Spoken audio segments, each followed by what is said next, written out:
We are tWoTcast? Episode 370? Starting right on time. Starting right on... Slow rolling this right on time. For a late... No, he does not. No. Okay. All right, everyone shut the f*** up. Let's ready to record. We like to start every show by yelling, "We are tWoTcast." Can you do that with me? On the count of 1, 2, 3, go. We are tWoTcast. Now we can start. The Wheel of Time Reread Podcast. Explicit in R. Freaking rated. Jono's the wild card. Always talking shit. Joe's the straight man. He's a total dick. Tom is still obsessed with X-Men. Previously on X-Men. We are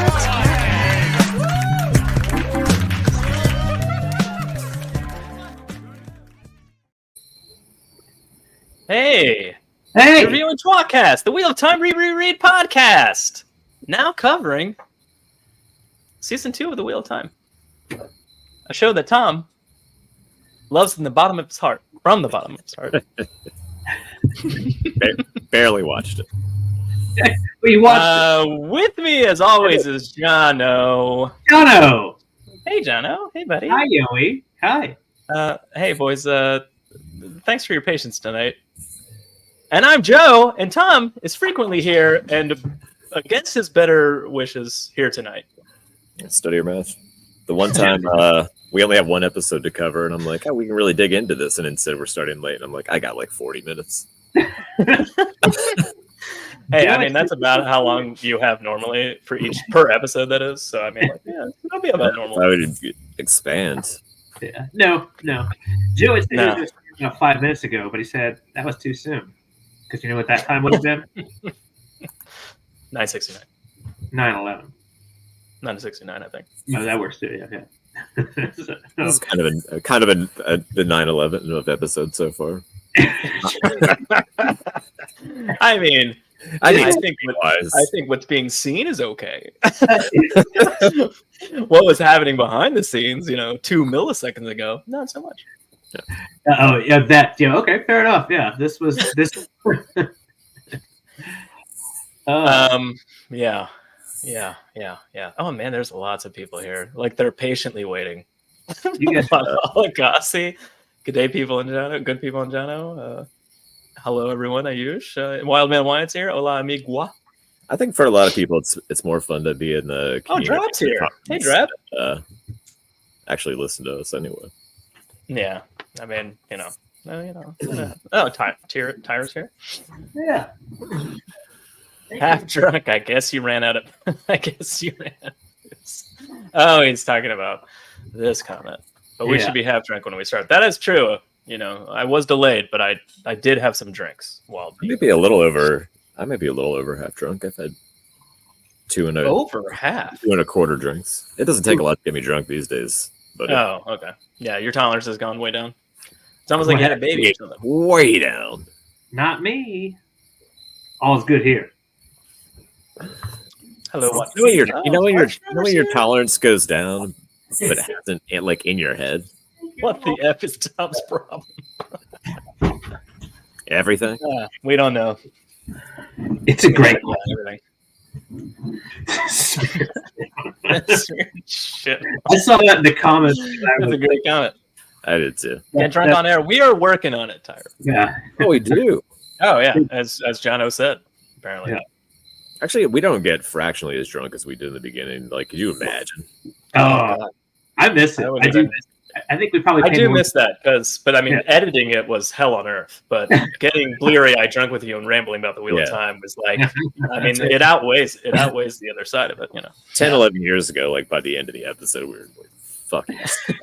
So every once in a while, we'd be like, let's do 2, and we get like halfway through a second one and be like, what the fuck were we thinking? And then we pause, in 30 minutes in and take a break, and then pause 30 minutes, take a break, and then like pause after 5 and take a break, and then pause after like 2 minutes, take a break, and like 3 hours Let's later. go smoke. Let's go smoke again. Let's go pee. I didn't know another drink. Asymptotic episode finish. 2-part episode strap says that's probably true. I mean, I don't think we did that too often, but there was that's usually because of length of time and less about how drunk we got. No, there were definitely times at your house or something like that where we all just like let's do that Saturday afternoon thing. We're gonna do 2 episodes, put our wives together or girlfriends. We've tried to do 3 before. Let's come on. Oh my god, yeah, that was dumb as fuck. Yeah, let's do that. In our defense, we pulled it off like once or twice out of like the 20 times we tried that. No, we did. We never did. All right, we'd pull off 2. We'd say 3. We'd pull off 2, and then the third one, I'd be like, "We're never airing that episode," and you guys would be like, "What? This is so good." I'm like, "No, it's horrible." We would do one, and like you'd be like, "I gotta stop," and I'm like, "I don't know what you're talking about. This is fucking gold." And then I'd play it back for you and be like, we were like, "We're not even talking about the book." Go get or it. I would wake up and be like, "We nailed that," and find out later. A 2.5-hour show is edited to 25 minutes, so we just strap the whole fucking thing. Well, also, I usually wouldn't if it's the 3rd episode in a recording, I probably wouldn't be editing that until at least a week later. So then I'm listening to it like a week later, going, "Oh, good lord." Yeah. You guys vamp for a second. The dog has lost her ball under a table, and if I don't get it, she's just gonna growl at me for the next 2 hours. Good work. Lost her ball. Yeah. And that happens. That's why it's a she. Sorry, Frankie. Mm-hmm.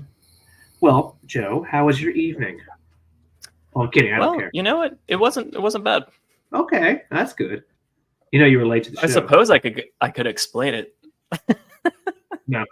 It was really Don't do it. my brother-in-law was in town. It's my father-in-law's birthday, and there was a little bit of an impromptu dinner sprung on me at the last second. And there was just zero way for me to get home in time to start at 8:30. He's in town from Denver. Yeah. We made it. Yeah. Edit this. Oh, it's live? God damn it. What's the Boulder? Yeah. He's in Boulder. What's the social media number? Yeah. So this is 2-5. Did you ask for that? It was a good time. How old I'm glad I was there. I did feel bad because I was like, I got to go right now. And then Lauren had both the kids still, and I was like, yeah, they're up late, and you have to put them to bed. Yeah. Enjoy. And I waved, and then we left. That's on you. Great father. Yeah. Yeah. It's her brother. Yeah. Her brother. Oh, Tom, I did put up a poll. Overseers asked, did you watch the show? Now, don't answer yet. I put up a poll here. I want to see what the responses are. All right, so it was, how did Tom do with episode 5? Here's the options. Quit watching right away. Quit watching when Avienda replaced Gall. Didn't watch it at all. And then the last option is watch it all because we made him do it. So which one do you think won? Look at that dick smirk on Tom's face. I'm just trying to guess. I'm assuming he didn't watch it at all. One, maybe. Nope. That's the lowest of them all. Well, actually, didn't watch it all and quit watching right away are both tied at 8%. Then the Gall. Avienda, quit when Avienda replaced Gall is actually in second place. See, but that was known. Weird. 30%. Yeah, if that was known that was going to happen. Yeah, watched it all because we made him. 46%. Heavy winner. You didn't make me, but all right. So here's what happened. I didn't watch it, but you do it, and I wasn't planning to because I was just like, I don't give a fuck. And then this morning, I was like, I kind of feel bad, and so at like 3:15 in the morning when I'm having my coffee, I was like, I'll just put it on in the background while I play my games on my phone. 3:15 in the morning. And I went up until the part where Avienda replaced Gall, and I was like, I'm done with this, and I turned it off. And I went to work, and I was just like, I guess I said earlier I was never going to watch it once that happens. And then you ended up being late, and I had like so much time to kill. I was like, I guess I'll finish the episode. But it was on in the background, and I was like playing with the baby, so I was like kind of watching. Okay, well, I mean, that count. Did it get to the end of the episode? Yeah, I took it. Yeah. I took it in. Oh, Yeah. then I'll be that honest. counts. That's 100% that counts. I somewhat absorbed it. What I heard is don't have a fucking kid. That's all I heard. Yeah, I mean, that was the lesson learned here. Thank I mean, you. this might be it. We'll see. No, I But heard episode 6 is the best one yet. I feel like a sense of Honestly, 5 was the best one yet. I feel guilty not watching it and then coming on the show. I feel like it would be better for me to be like, hey, I'm not going to watch this. You should probably watch something else No, to be on this week. we want you to come on the show. Anyway, next season, I'll probably go. Whether you've done it or not. No, because next season, Next season, I still won't have watched the show. I'll be like, maybe it's better, and then I'll just be so mad all over again, and you guys will be like, "This is great." At this rate, at this rate, they're probably going to fire another round of people. Yeah, and so I mean, like, I think that this is what round of people were previously fired. The costume set, like the set designer and all that, was fired or replaced. Because that was the problem.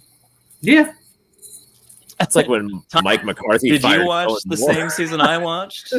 Yeah. Yeah. So that was definitely the problem. It's definitely not the writing. Robert Jordan, that's not the writer. I do think it's weird that they're getting further from the text, and that's getting more and more irritating. But the actual like shit that's on the show is a little more interesting.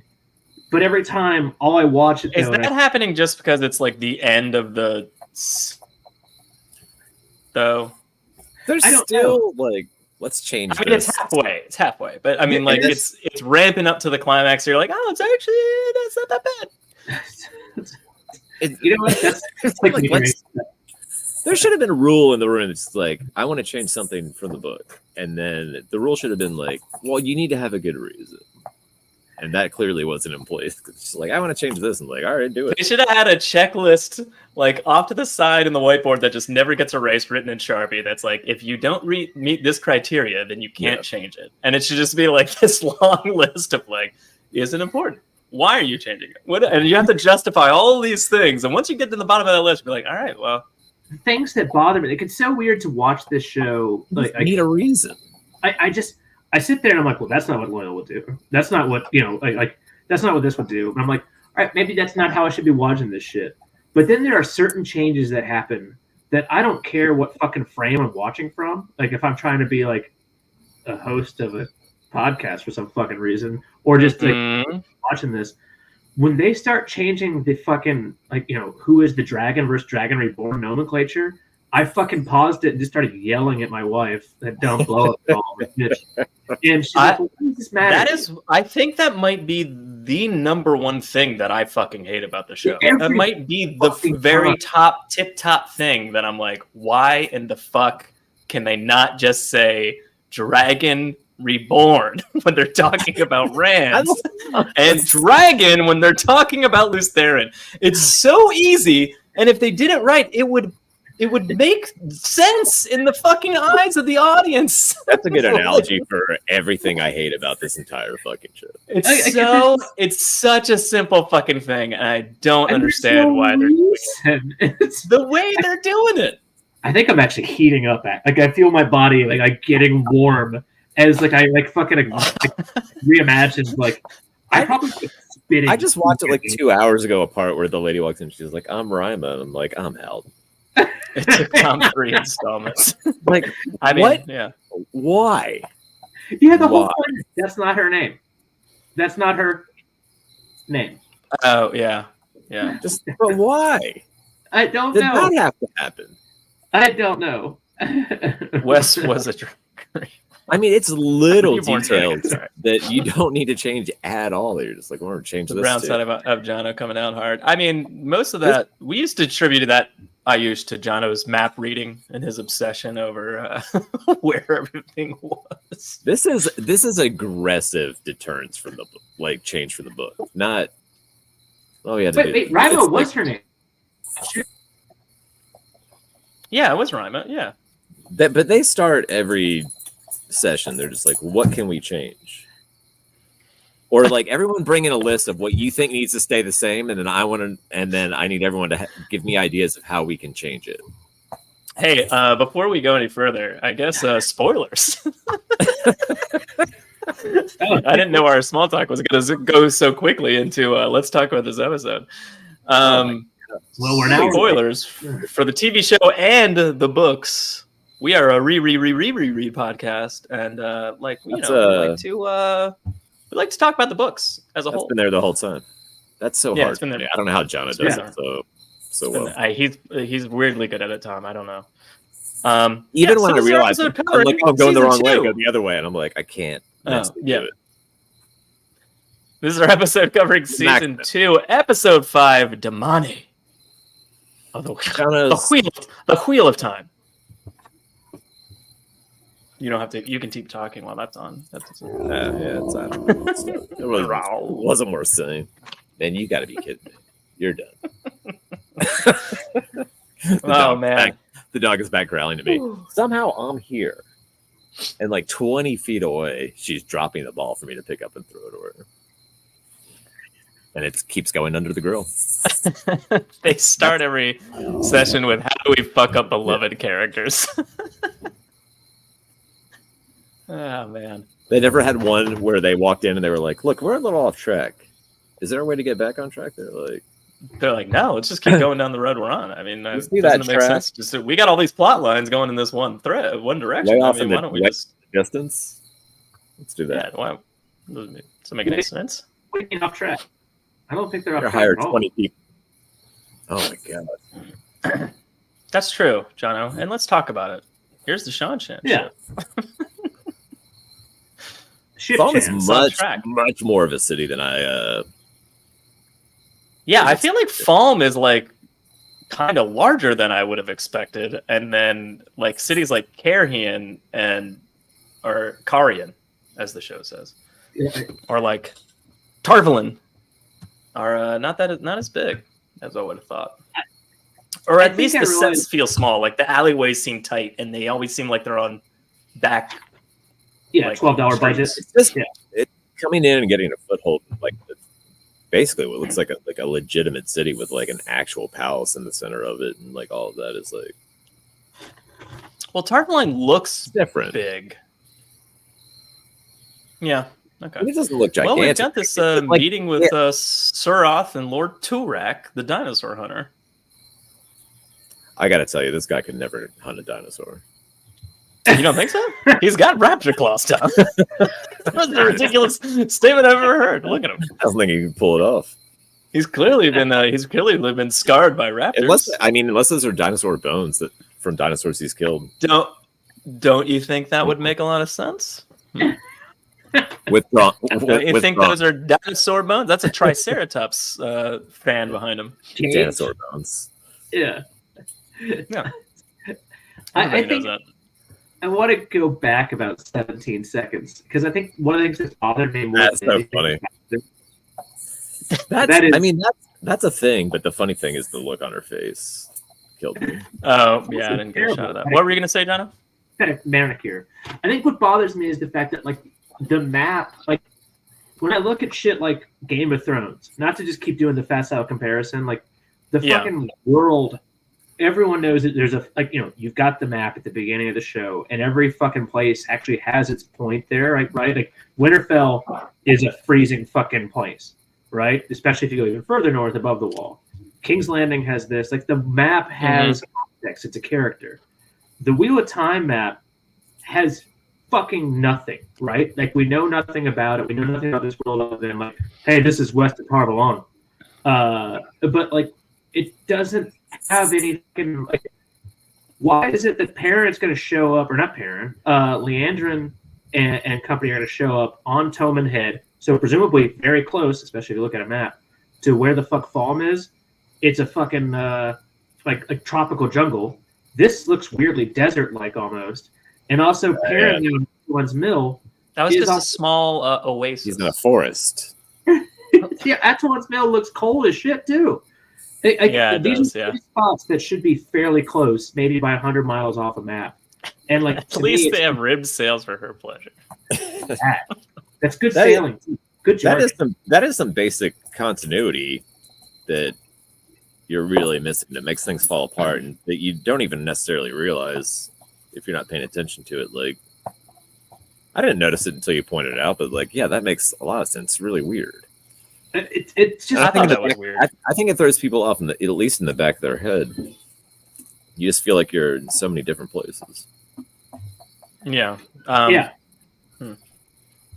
I guess, does that make it feel It's bigger? just, like, to me, like It doesn't make it feel big Makes to me you when feel parents bad. be on the hunt for the horn and still send letters to the tower. I still don't understand that.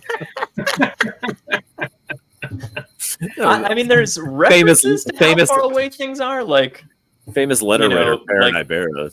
Nynaeve is talking with Leandrin, and she's talking about, like, the kids are Perrin and Loyal are in trouble in Falm, and she's like, Falm, that's a very far away. But, like, that's kind of all there is.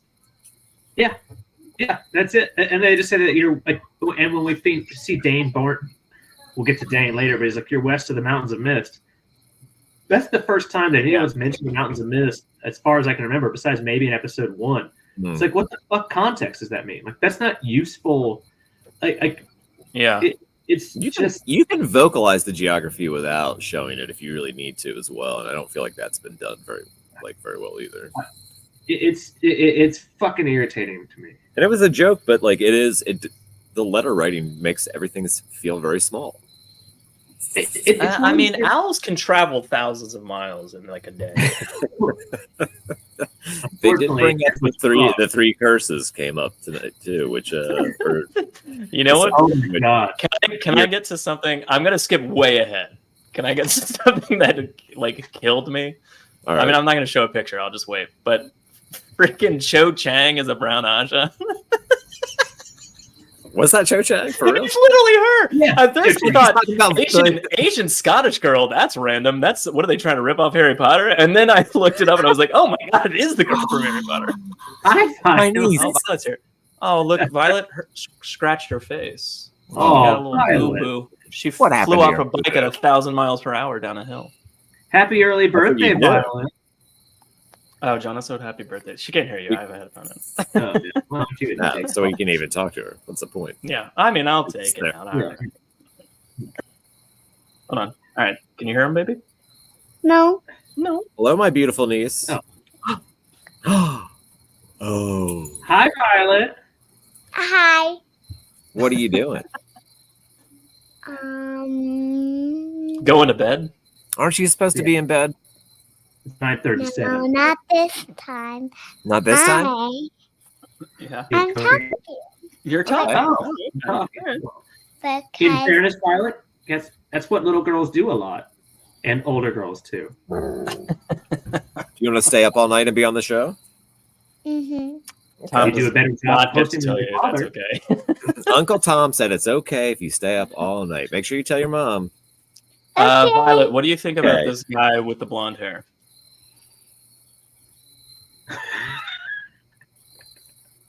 Screaming that a scream would have been great there for the You're- reaction. We still have it. That wasn't very clean. It wasn't very clean. Uh-uh. Makeup? You're talking about the application of his makeup? Uh-huh. That's exactly Violet's criticism. What do you think about that guy holding the box? What do you think about that guy? He is voila. He is voila. French. Yeah. It's like French. Yeah. All right. What's our next picture for her? All right. Okay. If you had long fingernails, would you want them chopped off with a sword?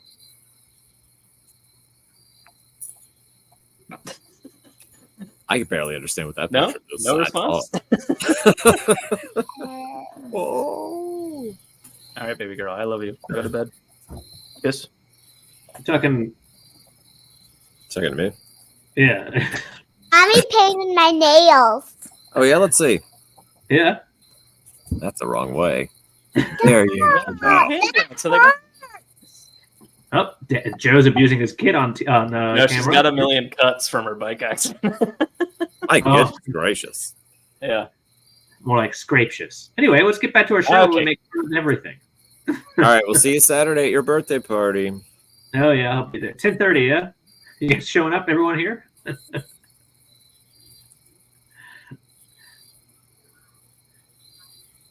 Anyway, so that's Joe's child wife. That's Nailed hard it. for me to say, I'll be honest. All right.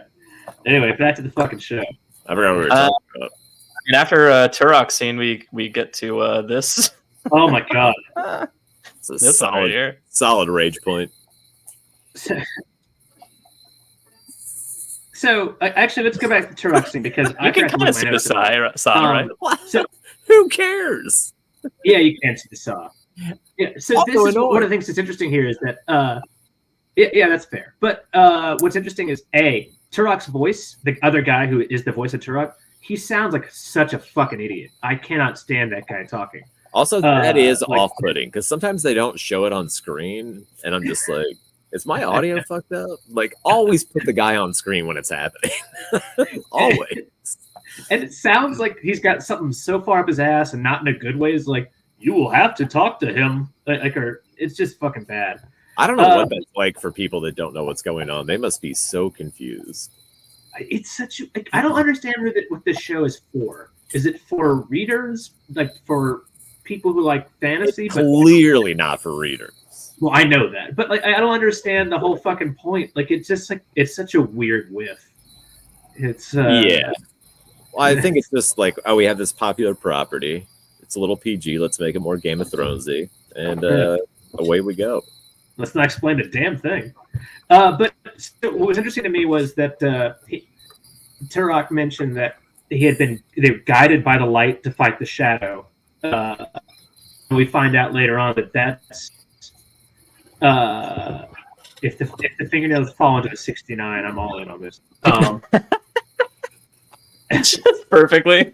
Look at that. No idea what's wrong with his nails. Looks like we're all gonna have fun tonight. Jono, Yeah, I'm gonna give you 4 long fingernails and challenge you to position them and do a 69 somehow. How much moisture have you had? I mean, you can't do it. I felt out there. It's not enough. It's not Proof enough. tWoTcast is child-friendly entertainment. Yeah. Okay. Yeah, there we go. Look at that. Child anyway, on I the mean- show. I would have had to say Yeah. earmuffs every 5 seconds, Yeah. and she stayed for too long. This is basically Sesame Street. What if you don't say anything? She's young. She doesn't even know what we're talking about. Yeah, she doesn't know. Yeah. Yeah, because we're so careful with our language when we're like at a party at your house and she's like 10 feet away. That's fucking ridiculous. Aren't we? Yeah. I mean, you're not. You piece But, of shit. I mean, well, I don't invite you, Jono. Well, they're only words. Wouldn't be a party if you were here. That's fair. Yeah. Anyway, Gotta move past Turok. We don't have this much time. so to me, the last thing we that gotta I'm go. talking We gotta about is I find it weird. The whole point of this culture is not just being dressed down, but being dressed down in public like that should be the biggest Yeah. fucking insult. And like yeah. that's Well, are you talking about Suroth to Turok or vice versa? both.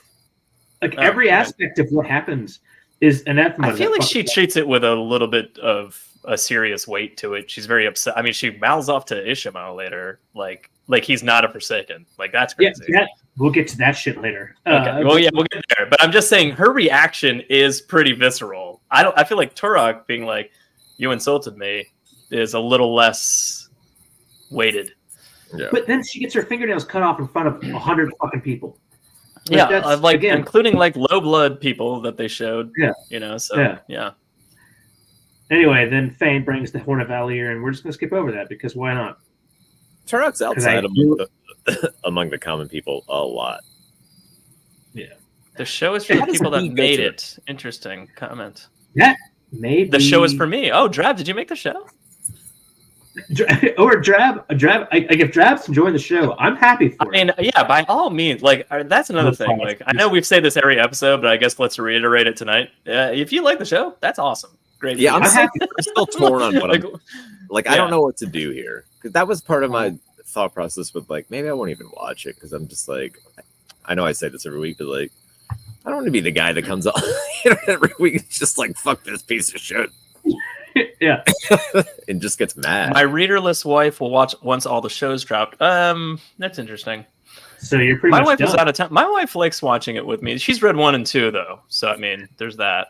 But Yeah, my wife's the read 9 the key or is like she enjoys the show, and I really wish. But we were like she was out of town one weekend, and I had to start watching it, and then we've been off the entire time, so I haven't actually been watching it with her. She's just trying to catch up to me. That being said, I kind of miss her commentary. I wish I had that new reader or like new reader / non-reader viewpoint like to bounce off of while I was watching it, because I feel like that kind of helped my interpretation of season 1, and maybe I'm missing that with season 2. To get that. It's fascinating to get that. Like, I was surprised that my wife took to The Witcher season 1 as well as she did, because that's such a weird start to any series, and she was hooked. And then slowly it's become less so, but it's just kind of like, so how do you get into such a weird cold open kind of thing? Also, go back to that last comment. That last comment is probably how Shanda really I've already moved on. My wife won't enjoy the show watching it with me. I mean, that's exactly. You're right, Jono. You've said that like multiple times. Yeah, no going back. We don't have a lot of time. Yeah, I can't go back. You think this is? Tom. All right. Yeah. No, Tom died. Anyway, so let's go back to the Lanfear the zombie. He's still here. So he's still there. Yeah, sorry. I didn't. So Lanfear. All right. So anyway, we get to this Lanfear. It's a quick scene, but it's like Lanfear somehow staying alive while using the true power, which I thought was pretty badass looking. I mean, in fairness, to heal herself. Yeah. I mean, man, that's a bad shot. It's just a dark shot. It comes in pretty well on the show. You can definitely see the saw moving through her eyes. And then, as long as that's what it is, tainted power? Or is it just black because it's the true power? I think it's because it's the true power. And I think that's actually probably one of the best things they've done. I hate the idea that if you get stabbed as a Forsaken, guess what? Like, you've got to, this guy is here for you. But I think it's a really cool usage of the true power. I mean, Tom was ranting like a lunatic about it last episode, but that doesn't sound like him at all. But in relative reference to like the books, in terms of like, oh, the Forsaken died, and then the Dark One kept on hold of their souls, and then he put it in another body, and then like fast forward a year, and they're back now, and like, is it better to just do it this way, or they're just like, hey, I'm on the Dark One's side, so I can come back like real fast if he's granted me use of the true power or whatever. Like, it's a weird, I don't know. Is it like she didn't spring up like with an open wound and then heal herself? She like slowly moved her hand and like healed her throat, and then was like, like, I mean, like, you know what I mean? It was a little less like, I'm an animated corpse, and a little more, there's something to it. Like, maybe if she'd been even more mortally wounded, it wouldn't have worked, or she would have been too dead for her to come back, or whatever. I don't know. It's still bothering me more there. Head off and jog off with it. Like, what the fuck? Yeah. Just gotta cut it completely off. Yeah. I mean, she's just a vampire. Yeah. So again, first she fingers her gash. That is true, Wildman. And blood gash too. Let's stick to the facts here, my friend. It looked like she zipped her neck wound closed. That is true. Yeah. That's futuristic technology. You know what? Farstrider mentioned this. I did notice that. You can see the saw in the last episode. I did notice that. TOC also made a comment about Saw on Twitter. I'm pretty sure that's what it was. Okay. Yeah, Twitter of Chaos, which, by the way, is, of course, merely a flesh wound. Hey, Brother Dan. Thanks, Brother Dan. You got a show in 20 minutes. It's weird. Usually we're a little further. So anyway, Lanfear leaves and, and goes off to, So, again, this is one of those, like, this is an interesting recreation of Book 3, wherein Bran somehow stays ahead of everyone by walking. Somehow Moraine catches up with everyone while being several hours down the road, not knowing where she's going, waiting for a horse that gets slaughtered. It doesn't make sense that she's so much on their 6. Yeah. Raging. Yeah, it's a little frustrating. Let's kill the horses. Can she not travel? Why? Why is she using the true power? Why is she using the true power? She's using the true power, which, again, I think that's like a work around the Forsaken coming back to life randomly later. Or what in the world makes Moraine think that if you stab her through the heart and slit her throat that she's not going to be dead? She read the prophecies, you dumb dick. Maybe it's common knowledge that the Forsaken can use the true power. Yeah, why not? She did a lot of research at Varen and Annalise's house. Just magically make yourself come back to life. Did you she was there for months, Tom. Different Mill? They're just demons now. they're not just people that can channel. They're just strong. They're like demons from hell. Rand was left with a raging murder. So stupid. Yeah. So stupid. What do you think of the butchering? My favorite part is we have to They're run not really away, butchering, run they're away, slitting run through. away, and then she runs away to her family's house, and they know her name.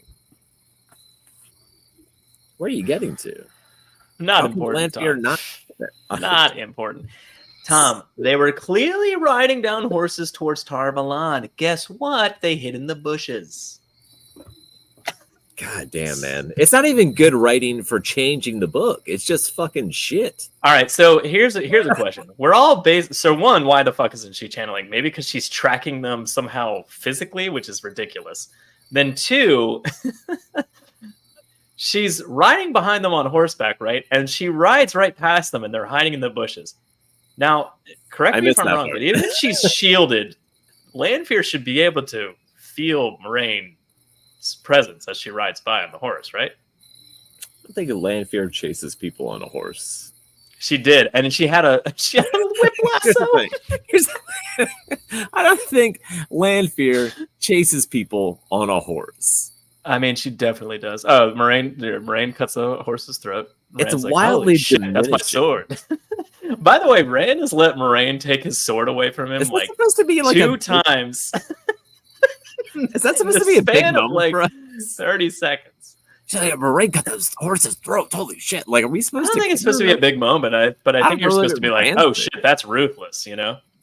I guess I find it. I don't know. I didn't find it anything. I was just like, really? Why do we have to do this? Why didn't you just take it? I assume we're still talking about the fucking horse, yeah? Just take it as a goddamn remount. Like, you'd reap so much faster. That's what I was thinking. How about they go to all the trouble to write the scene where Moraine does that, and then Lanfear shows up, and we're like, "What are you gonna do now, dummy?" And then 2 seconds later, guys, like, "Do you need help, my lady?" And like, This guy right here. Are you with his head exploding? Truly, some of the worst writing I've ever seen. I like the implacableness though of Moraine. I think it shows like that just like Book Moraine, she would go through anything. She says that she would fucking kill Rand if it mattered. The only thing is, it didn't matter because you could have just taken the horse out of the stable yourself. Like, that's like, remounts are a real fucking thing because they don't carry 150, 200 fucking pounds of shit. Like that. Could have gone a lot faster. Yeah. And then again, this dickhead coming in right after the fact was just fucking dumb. Really dumb. Also, remounts come up in the books a lot. Oh, okay. So maybe if you would read the book. Yeah. Also, the lighting on that guy's face is super weird. Well, I mean, he's like they can there's light from the barn. She turns around. He comes in from behind her. I like that she has to make witch hands to make it I like that, like her having the one power, and she just went and twisted, and then his head just went. It's just missed. I was like, yes, loved it. But again, I don't like the idea that like the Forsaken have to use their hands. Like the people that are advanced channelers should know you have to use your hands. I'm not saying she had to. I think that's just like maybe that's just a way of. I mean, just visually storytelling wise, like that's just a better way of doing it. It'd be really boring if everyone was just thrusting their body forwards or just standing perfectly still or whatever. I mean, like it would get old real fast. If you're not doing anything with your hands, it's gonna get pretty boring. Well, that's why you jerk off. Yeah. You jerk off if you can't thrust your body forward. If you can't thrust your body forward, you use your hands. Actually, this all makes sense. True. Yeah. Yeah. All that makes sense. Or combination. What's the combination?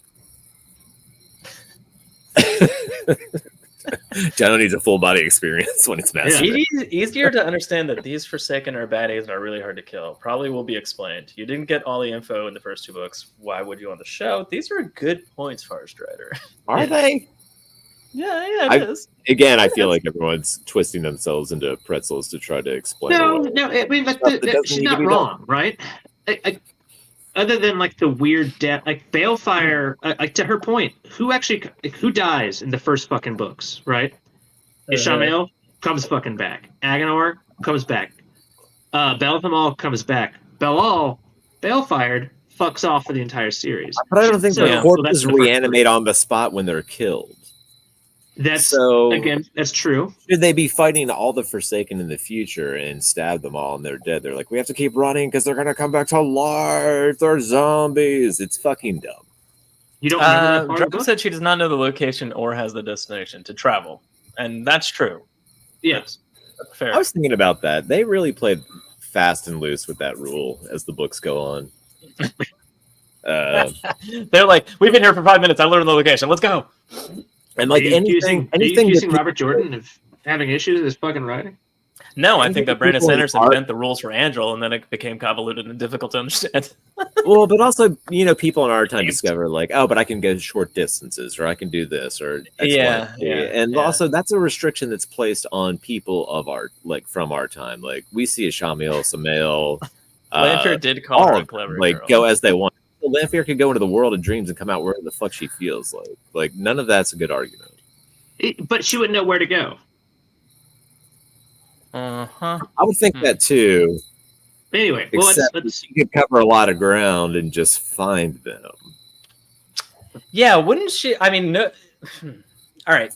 Would Lanfear be the kind of Forsaken that would hop on a horse and run after them to catch them in like a short interim? Or would No. she let her prey run off and then be like, you idiots, I'll just hunt you this way? And like have I'll get you another later. way of finding them no matter what that way is. Yeah, You know, like I will and that's, find you it's later. obviously choice number 2. go to sleep. Literally, her plan is for them to go to sleep anyway. Everyone is better with Rand's sword than Rand. That's not wrong, PK man. But you know why that is? Because he was never trained. Yet, he's got a whole montage coming up in season 5. All right. Yeah. But so back to next scene. What we got here? Oh, okay. We're on Perrin. Aaron and Elias. So Yeah, I have a Elias. legitimate It's question for you. It's a quick cut. It's just like them going like, "Hey, we're walking along. Wait a minute, this is the village we were just at. You're not taking me back to like help my friends." And he's like, "No, you idiot! I'm taking you away from them." And then that's kind of it. He's like, "I'm going back." Hopper So, is remarkably clean. The wolves are too clean, just in general, just because they're They're not good like a puppies. dog. they're not using wild animals for the show, but it is like a little disappointing that they didn't muddy them up a little bit or something little like before. Just a That's like, not my- eh, I don't just- give a fuck. just a little- I don't give a just fuck about just to that. get a base. Just to get a base. I don't give a Wouldn't fuck it about that. I want to talk about two There's things. me a little bit. So Elias mentions a couple that like, your eyes will eventually adjust to becoming the wolf eyes because they're useless, just like everything a man has, like as opposed to a wolf is useless.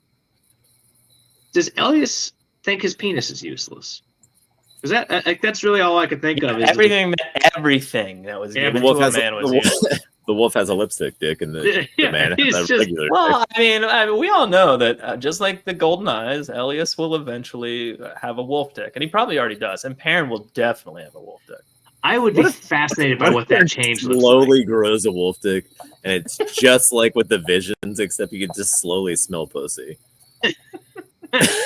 Wolf pussy. Just wolf pussy. Only wolf pussy. That's why Elias doesn't come in town. It's like there's no wolf pussy in fucking human planets. I'll tell you that. He's like, why don't we go after your friends in Fall? Wolf pussy's this direction. Someone, Elias, Someone's it's gonna not be all about fucking wolves. someone's gonna There be like, is watch other out, things to do here. watch out for that wolf. He's gonna get us. And parents just like, oh, that's a girl. That's a female. Yeah. Oh, good lord. Smell it with the tip Oh, of my dick. Yeah. I just love the wolf pussies that way. Oh, this is the wolf pussy's that one, Jeff. We do so. Oh, wait, we're already back to Perrin. What's happening already? Oh yeah, there's just a quick like, what was Lanfear that? rides off, and then and then they're Missed like, it. it'll only be like a second before I she's don't- back on us or whatever. We escaped him. But again, you guys have a lead. You know how to ride a horse. You know where you're going. A She lead. doesn't. On It's- someone that can teleport but and she- catch you in your dreams. But the value, the point's valid that they can't fucking teleport if they don't know where they're going, and it's called travel. So again, if you went anywhere, just not on a goddamn road, you'd be fine. Like all they had to do really was just walk 20 feet behind the goddamn cabin, and there would never have been a problem. You don't get your deposit back if they return the wolves with full of mud. Makes a lot of sense. Fur capris, we have not forgotten fur capris, Strap. Yeah. At some point, Perrin will get them. I mean, Elias theoretically already does. Oh man, boys! All right. Oh man, More of boys. this. Hopper sends him a message of like he's like Hopper's whining to go back to Atuan's Mill or whatever it's called, and he's like, I'm not going back there. I'm going to get my friends. And he's like, no, but we should go back for a reason. And it's poor Uno in a cage, not buried. But why? Wait, what? No, I didn't even realize that. Hopper sent Perrin when you an image of Uno in a cage, his dead body, and Perrin goes back to Atuan's Mill just to get Uno out of the cage and bury him. Like, presumably because of all the presumably because of the fact that Ingtar showed him what it meant to be buried as a Shinyari. Disturbing is a still image. Throat goat. Anyway, it's a very serious topic. 2 mouths, 1 eye. I Yeah. figured. I couldn't. It's a really deep mouth. I think it's the same mouth. Just keeps going It's one in the front, one on the back. This is in the front, party in the back somehow. No, that doesn't work. I mean, the party is. I mean, it's coming out the back of his head. And the party is in the back. Yeah, that's exactly right, Tom. The party's definitely in the back. So Avienda says it'll be loud if you were to, let me go, and then Dane Bonehold appears. Yeah. Oh, yeah. Putting on lips. Yeah, I love that. Get Dane Bonehold. All right, so Dane Bonehold appears. Well, first he sees Avienda, and she's like, "Hey, maybe not break that cage. You're an idiot." And then he's like, "Okay, I'm listening." And then Dane Bonehold is like, "Hey, let's go have a drink." Yeah, what do you think? Dane brings her water, and then says there's a curfew, so you have to stay in at night. So we find out that the White Cloaks have liberated the town. That's not too different per se than what actually happens, right? So it doesn't bother me. But what do you think of this, softer, kindler Dane Bonehold? I don't think he's softer and kinder at all. I think he's doing his White Cloak duties in a very subtle, more seems more devious manner. Yeah, I think he's like, I mean, first of all, when he talks to this douchebag, he's like, yeah, Valda. When he talks to Valda, he says, like, I gave her water because she'll answer more questions if, like, she trusts us or whatever kind of thing. And he's like, fuck you, I'll get all the answers out of her I need, blah, blah, blah, like, stop interrupting kind of thing. Yeah. That being said, the reason he invites Perrin in is because he has a million suspicions about him. Like, you can tell, like, everything he says is like, oh, what are you from Two Rivers? Oh, what are you doing? Oh, how about I come over here and have a drink with me? And he's hiding the fact that he's a White Cloak. And then he's, like, asking all these weird questions about some guy that wandered in at night. Like, he's definitely not Perrin's friend right now. He's just like, let me see what's going on. Geofran Boardhold, like, maybe. I like Geofran. I don't know. I just saw only deception, and it's Geofran. That's how you say it. It's Tom. Geofran. Right. Yeah. So, what did you think about? Geofran was on The Outsiders with Batman. Like, it's one of my favorite characters. What did you think about him recognizing Two Rivers' work? Well, at first I thought he was speaking about like the clothing he was wearing, and then he was referencing his wedding band, which was like you saw his wedding band in the dark, and you could tell it was in the Two Rivers. That seems a little like, also what are you, a wolf brother or something. So Two Rivers blacksmithing is famous. Is it? Apparently. It must be way more famous now since one of the blacksmiths got stabbed in the chest by her husband and can't make jewelry anymore. That's true. Yeah. David and good friends. Oh man. It's just Bonehold. Oh, so we've been saying his name wrong this entire time. Oh. Valda has to wear a turtleneck now. I did like that Valda had like visible changes in like how he was holding his body. He had the straps on his arm to like hold his arm. Yeah, I really did like enjoy that he's been damaged by his past from season 1 already. I thought he was cool as shit in season 1. To me, like one of the things that's missing here is kind of like a deeper understanding of these characters, at least on film. That's interesting. Is it Valda got too close to Abby in a cage? Like Bonehold says, "Oh, don't get too close; he'll break your arm." Yeah, that's got to be what it is, right? He's got you got to be right, Overseers. That's got to be what he's referencing. If only I was assuming that was like old injuries from like getting stabbed through the shoulder blade or whatever. And I mean, if anybody's going to hear that detail, it's going to be Overseers. Gigantic child ears. Yeah, but so again, I think that's actually a cool point about what happened to Valda. But it bothers me. It is a big ring, but in that lighting, it bothers me that like these characters aren't talking about. They're talking about the Shan-Chan being pushed out, yes, but they're not talking about like them being dark friends. Clearly, they're being this. Like they're not being true. Like to my mind, White Cloak. Like they're instead just an army. The White Cloaks in the show so far to me have almost been too aware that they're full of shit. You know what I mean? Yeah, I need more of them. And granted, that could be all more those other dudes zealotry. we saw, but like I need more of them being like, I just blatantly follow the light, and I don't like and the people above me, and I'm not really paying that much attention, and I'm not purposefully doing things wrong in the name of the light. It's just that I'm being ordered to do so by other assholes. That's the way it is. That's what I thought too. But then Perrin looks at his ring, and he's clearly talking about his wedding band. But his ring's made of wool. That's true. Yeah. Not black. That would actually make a lot of sense for the Two Rivers. Tom already said he could recognize Matt in season 1 from the Two Rivers. So in this world, maybe the Two Rivers is a bit more known. I mean, the Two Rivers wasn't unknown, but yeah, I get what you're saying. I think it was more like the Two Rivers was just a place of solitude, or they had big old tobacco farms, often traveled to, but not unknown. Yeah. Anyway, I thought Avienda broke out Valda's arm too. I mean, obviously that's something we didn't pick up on. I think you're both right. Watchers of a show. I think everyone that thinks that is right, and I'm wrong. Yeah, you guys should realize that we are the worst audience for a show. Yeah, which makes you even worse to be watching us watching this. Well, my defense, I wasn't paying that close of attention. Yeah, it was funny when Bonehold was fucking with Valda, saying, "Don't worry, there's no wolves here." That was funny. Yeah, well, that was because funny. The joke is there were wolves in season 1. Yeah. Okay, I had Boneholds and Valda's conversation. That was fun, and then parents staring at them through the window. It was a cool scene. I liked it. Which is not frequently said by me regarding the show.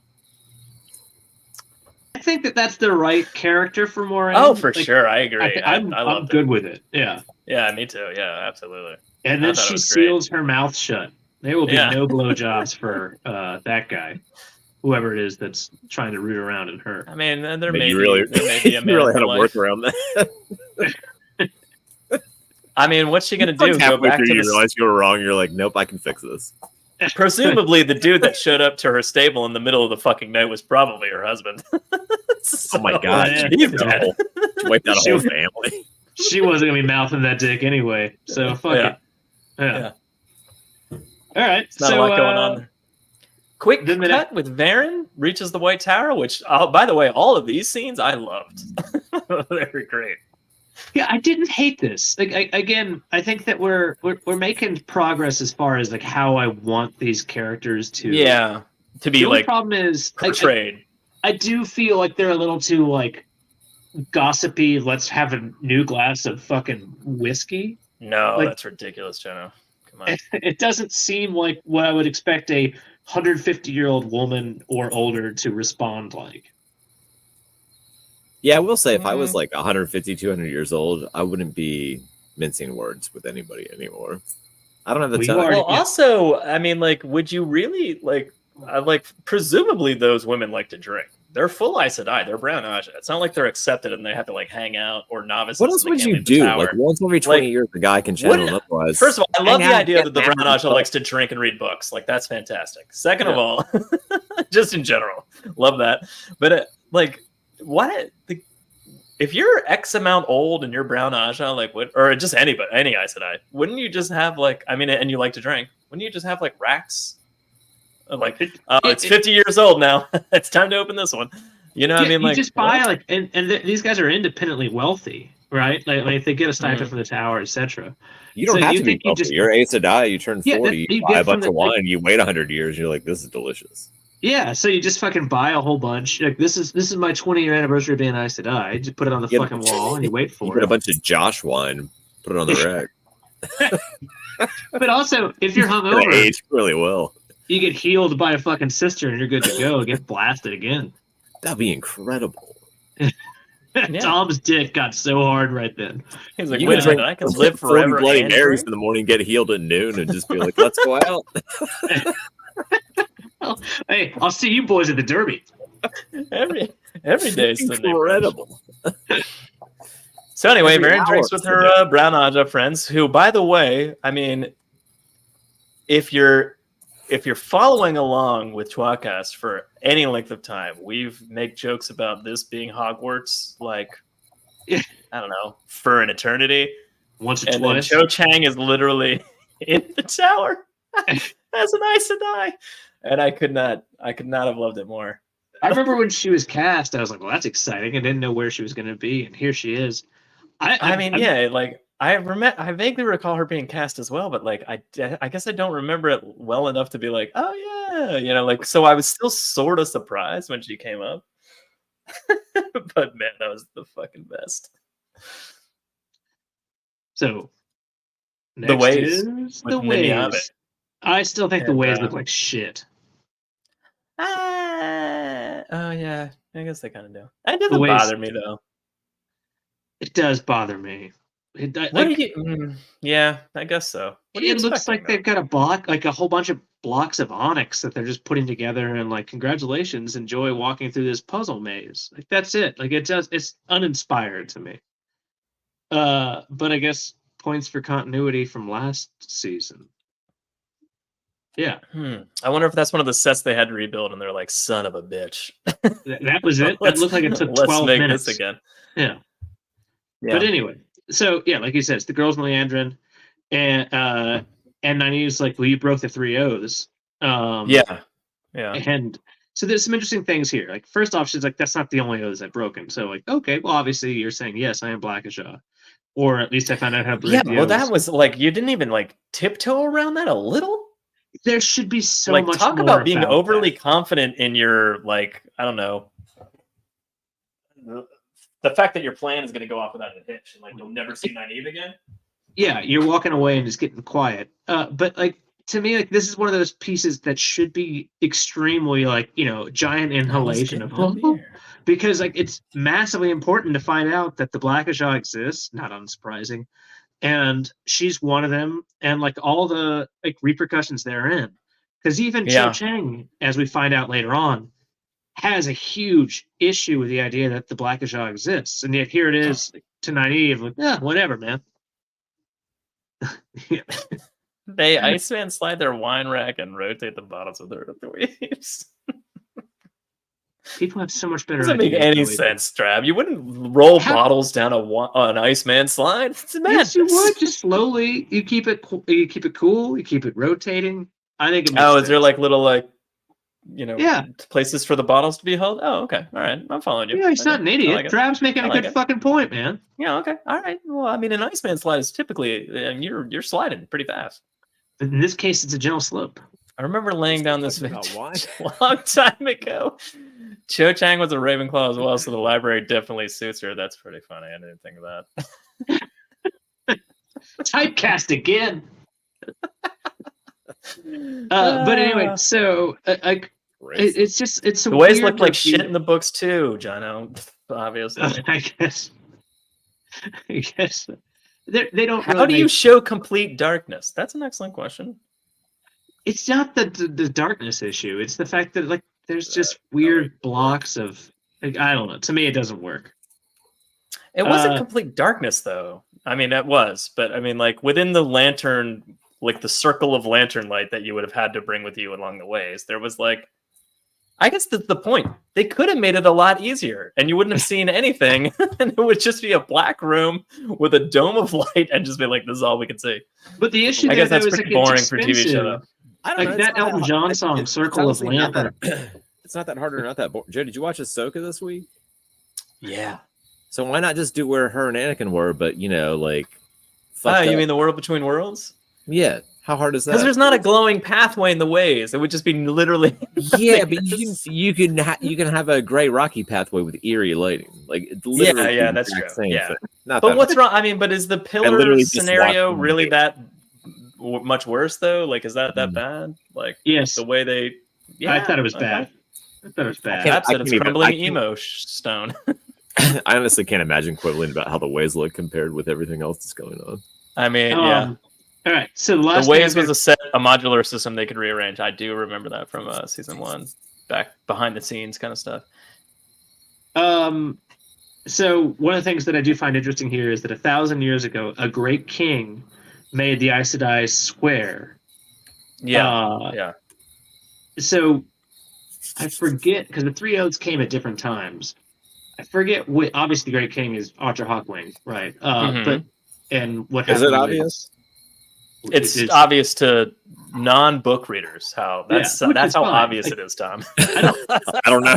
I don't know if it is. You know what I mean? I don't It's know like, why they don't. name obviously, they're talking about Archer Hawkwing. They want to change his name. it. Yeah. But so I forget when all three O's were put in place, but I think it's kind of interesting that that's when they think about it. So there was 2,000 years of Aes Sedai without oaths. That just seems like a giant gap. 'Cause that's a lot of fucking That's time. true. But Well, I mean, it could be a lot of time. I mean, would it take 1,000? How long do you think before they rebuilt from the breaking? so it was a couple hundred years. I think Tar-Valon was built like 70 to 100 years after the breaking was fully finished. Well, so the Aes Sedai are fast though, but and they have the Ogier's help, and they're Yeah. Imagine they have all the resources. Like, how long before Caemlyn's a proper city, Carian's a proper city? So Caemlyn was built. Did you want this? Caemlyn was not even like an important city necessarily. It was important, but it Figured wasn't. Joe one was of the going to go main get a beer. cities. Never mind. Fuck it. Yeah, Taffy doesn't know that. yeah. Her name is Cho Chang, Taffy. Yeah. It's not too on the nose, I don't think. So, a quick side note: watching, I think Avengers: Infinity War, and Wong comes on screen, and then they call him Wong, and Lindsay's just like, "They named him Wong. That is racist." And I'm like, and I just you were like, it's Rackist. I know there's a C. I was like, well, number one, that was the name of the character when they created him in like the 40s or 50s, whatever. But I was like, and also number two, that's that guy's real name. So Well, that's you're- racist. That's racist too. It's also that guy's real name is the best part about that. no, it's incredible. We're gonna need you to play a character named Wong. I can do that. It made I me can do that wonder real easy. if they were just like, man, the name of this character is racist. And like, what if we cast somebody named Wong to play it? They're like, wow, No, it can't be. Yeah, now it's Look not at racist. Ayush coming in with some brown Aja. The first coming to the 10 nations after the break-in was like 100 or so. Okay. So I said 80 to 100. I feel like I did a decent job. Yeah. That was good. That was good. It lasted for 1,000 years until the Trolloc Wars. we don't take corrections from book 4 first. It was 6 first. It's worse than that. That's even worse. All right. Let's go. Yeah, what do we got here? That's all right. Okay, that's where we're at. We get a wait, is that right? That's all I showed from that scene? Yeah, so Seems this up. is where we find out that No, there's more. Suroth, Okay. Suroth looks like Austin Butler in Dune 2, and it actually fucking murdered my wife. If you, I don't have that image ready, but God, I wish I did. I almost have that haircut. That's true, Tom. You got a little bit, Just shave the sides of your head. Shave like, They're short. widow's peak and back. Hold on. It's really Oh yeah, pretty. Wait, It's really not short. bad. It's So not I completely absolutely hate shaved this though. Yeah, I don't know if I hate You hate I can this? do that tomorrow.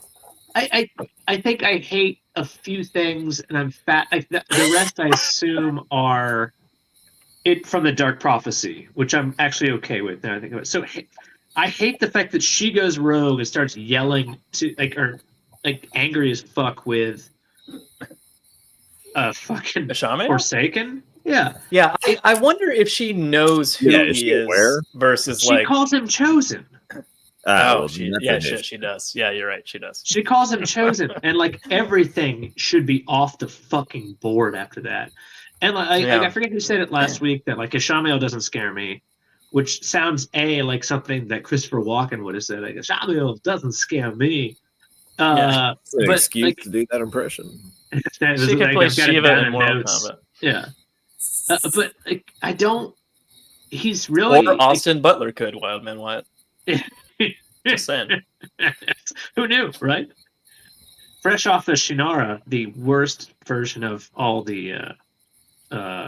She's her arrogant self. I kind of agree with that. I also agree with Jono just being like, she's talking to a fucking Forsaken. There's no fucking way she'd be like, fuck you. You need my armies right now.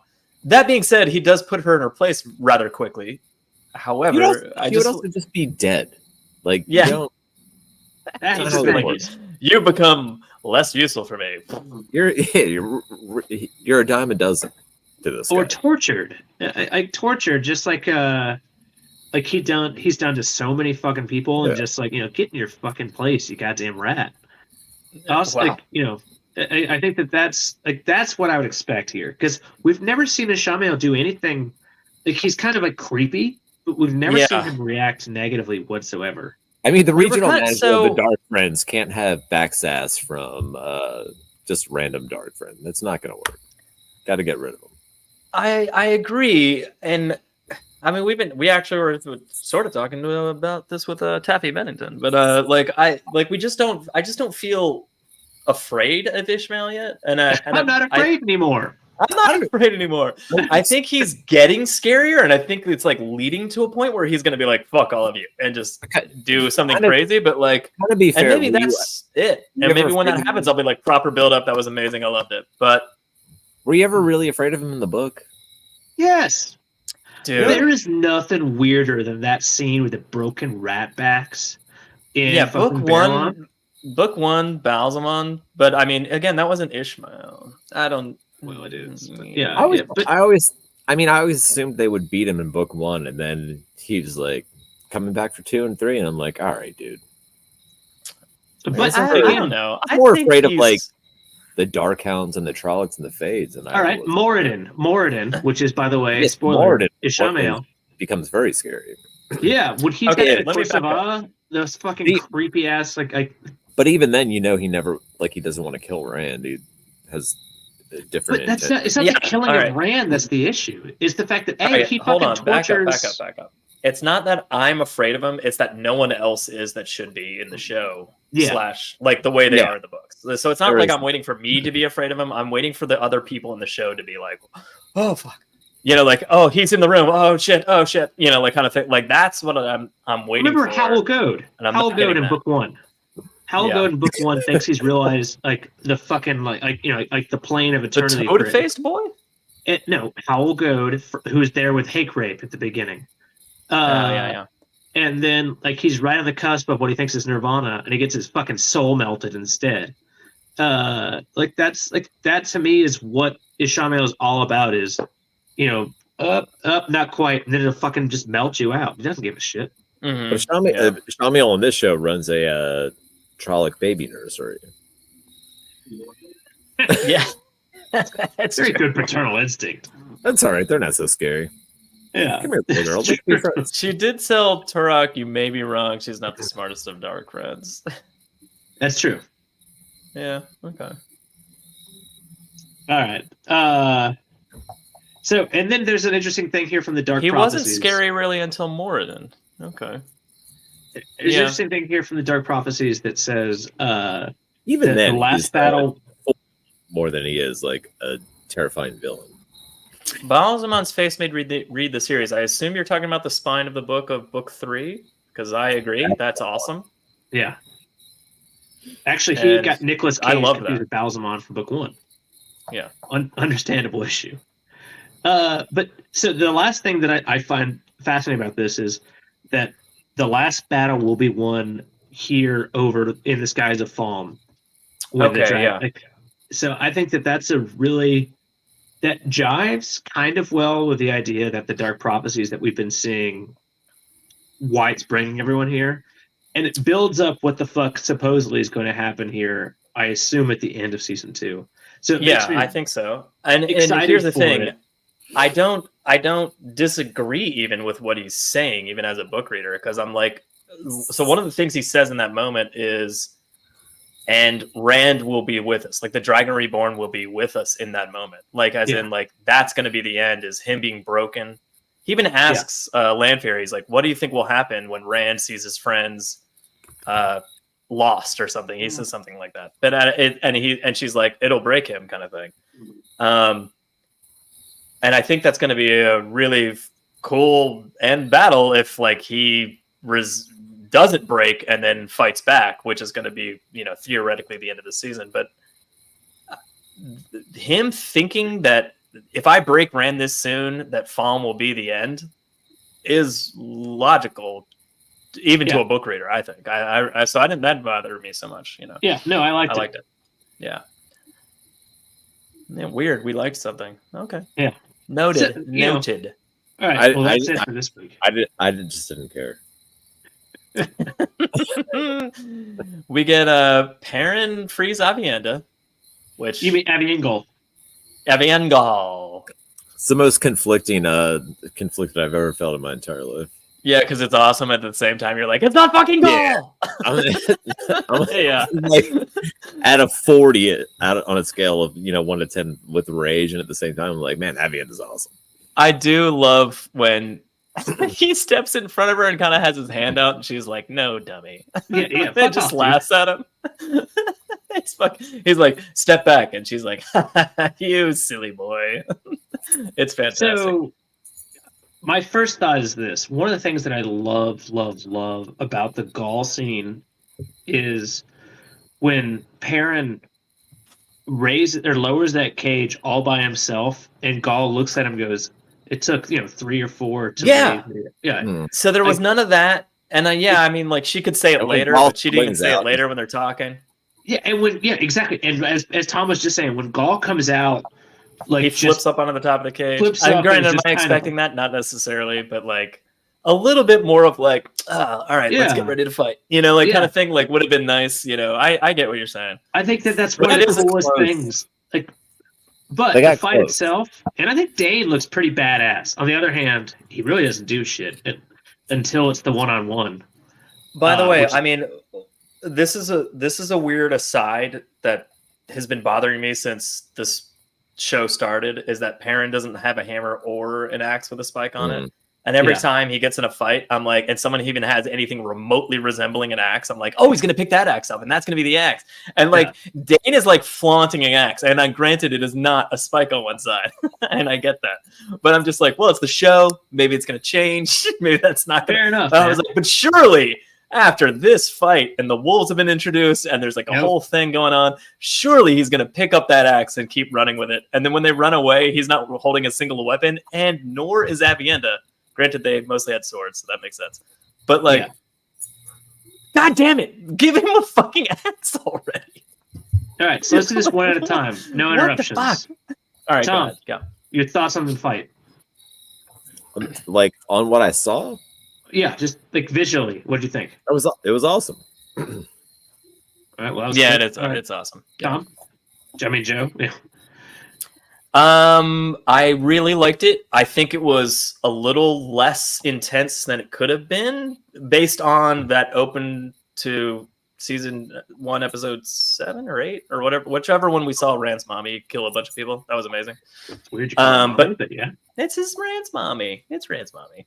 Anyway, she fucking kicks so much ass, and like Avienda did the same thing here, but it was just a little softer and not as like viscerally violent. Like especially the fact that like it appears as if neither of them killed anybody. So I'm kind of like wondering where that Perrin killed two White Cloaks storyline is going to pop up, if not here.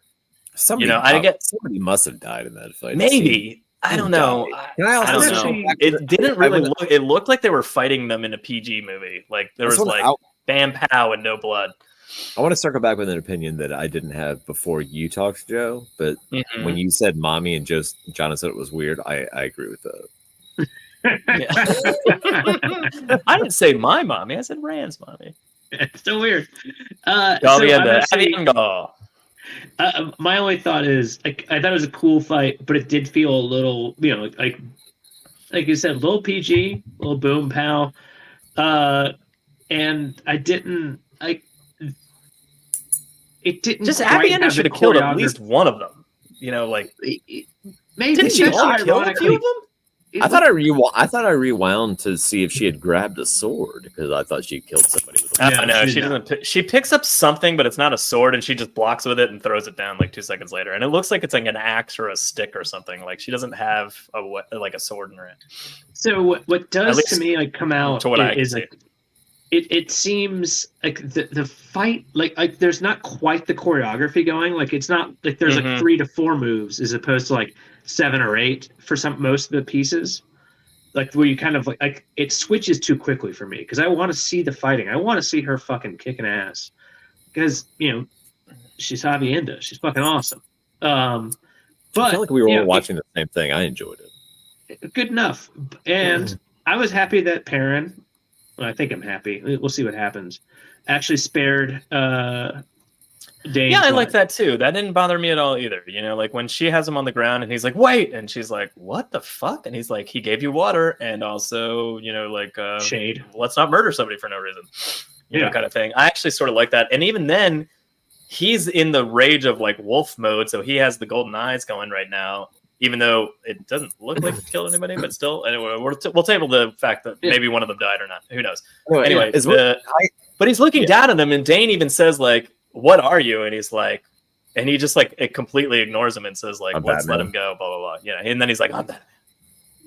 And then he jumped off the edge of the building, and it was like gone. So I enjoyed the scene, but it was the like almost the official ruiner of the show for me. Because I'm like, Gaul is irreplaceable to me. I think it ruins Perrin entirely. Like, I don't think there's any coming back for that character. Gaul is a big part of it. And Bane and Chiad, which also, are they wiped out now? I think they're already we've already seen them in like behind the scenes photos, so they're coming at some point. I think the thing is, God damn, we could go for 16 more hours. Let's pretend it's 9:30, not 10:30. Like to me, like. The issue isn't losing Gaul necessarily.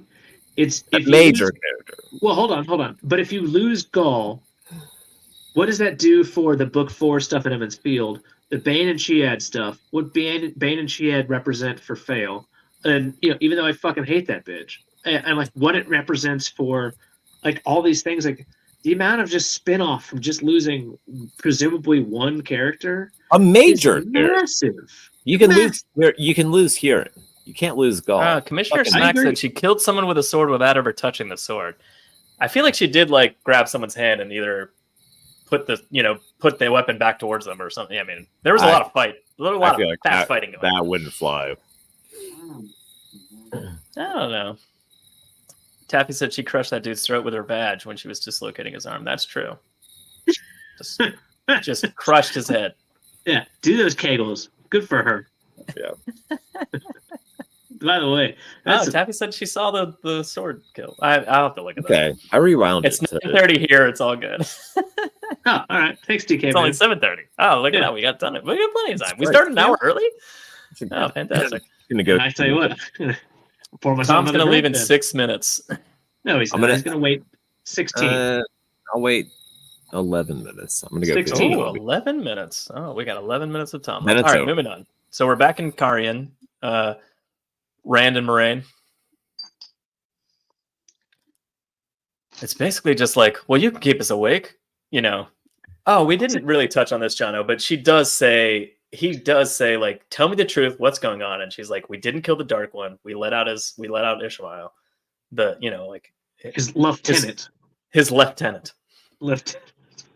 It's like the second time in 2 episodes that she said that. It's fucking killing me every time she says lieutenant. Well, I mean, it's fine. It's just that's how her accent works. Yeah, but it was hilarious. I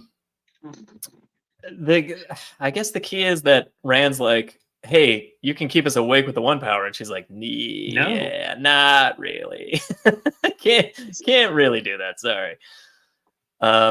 Yeah. To me, this scene is fascinating because we learned that that her nephew is Barthanes. Oh, Barthanes. Barthanes, yeah, which looks like latter-day Sweffrey Jansen. His. You just killed me. I'm done now. Not Galad, and he's gonna marry the Queen Galdrian. I think I heard that right. Which is. So, I don't understand. It's fine. It's fine. It may be. Like, I don't know what they're doing, but like the repercussions of that. This is what I think they're doing with Barthanes / Barthanes, as we've called him for like 1,000 years.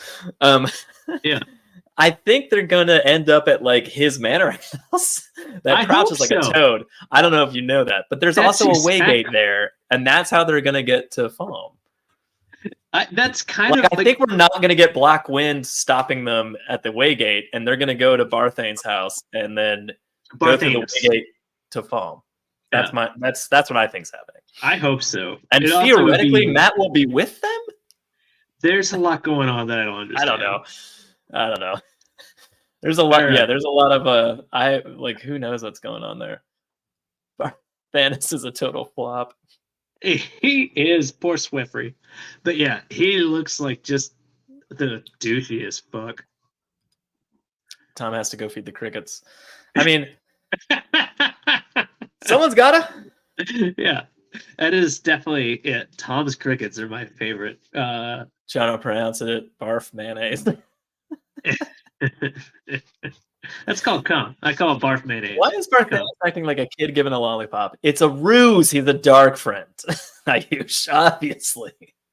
I hope that's the case, but if he's not, I think it will be. I think it's going to be like an amazing turn. I think if anything that we're seeing in this season, it's like we're getting more and more of that like reveal of like just everyone that they're around constantly is someone not to trust, and I don't mind that at all. I really like that actually. Let's go to the next scene then. Who is it?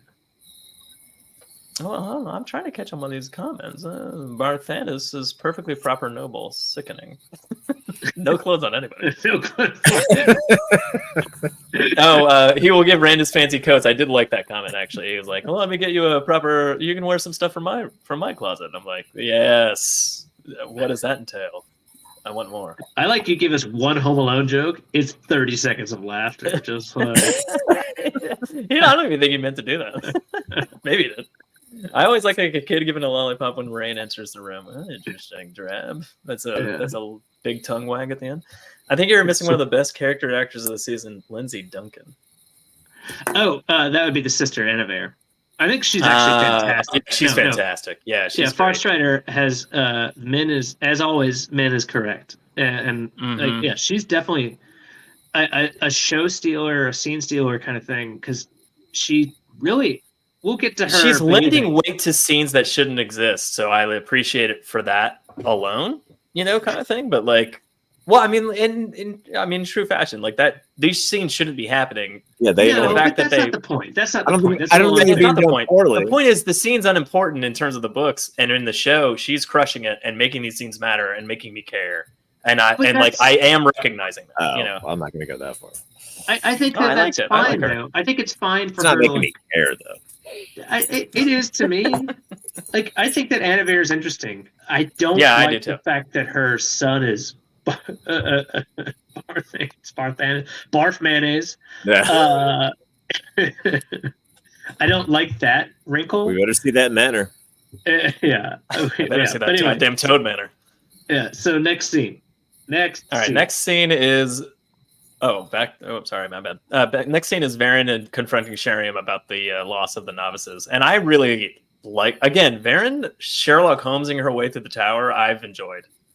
I know But it's this is so fucking stupid.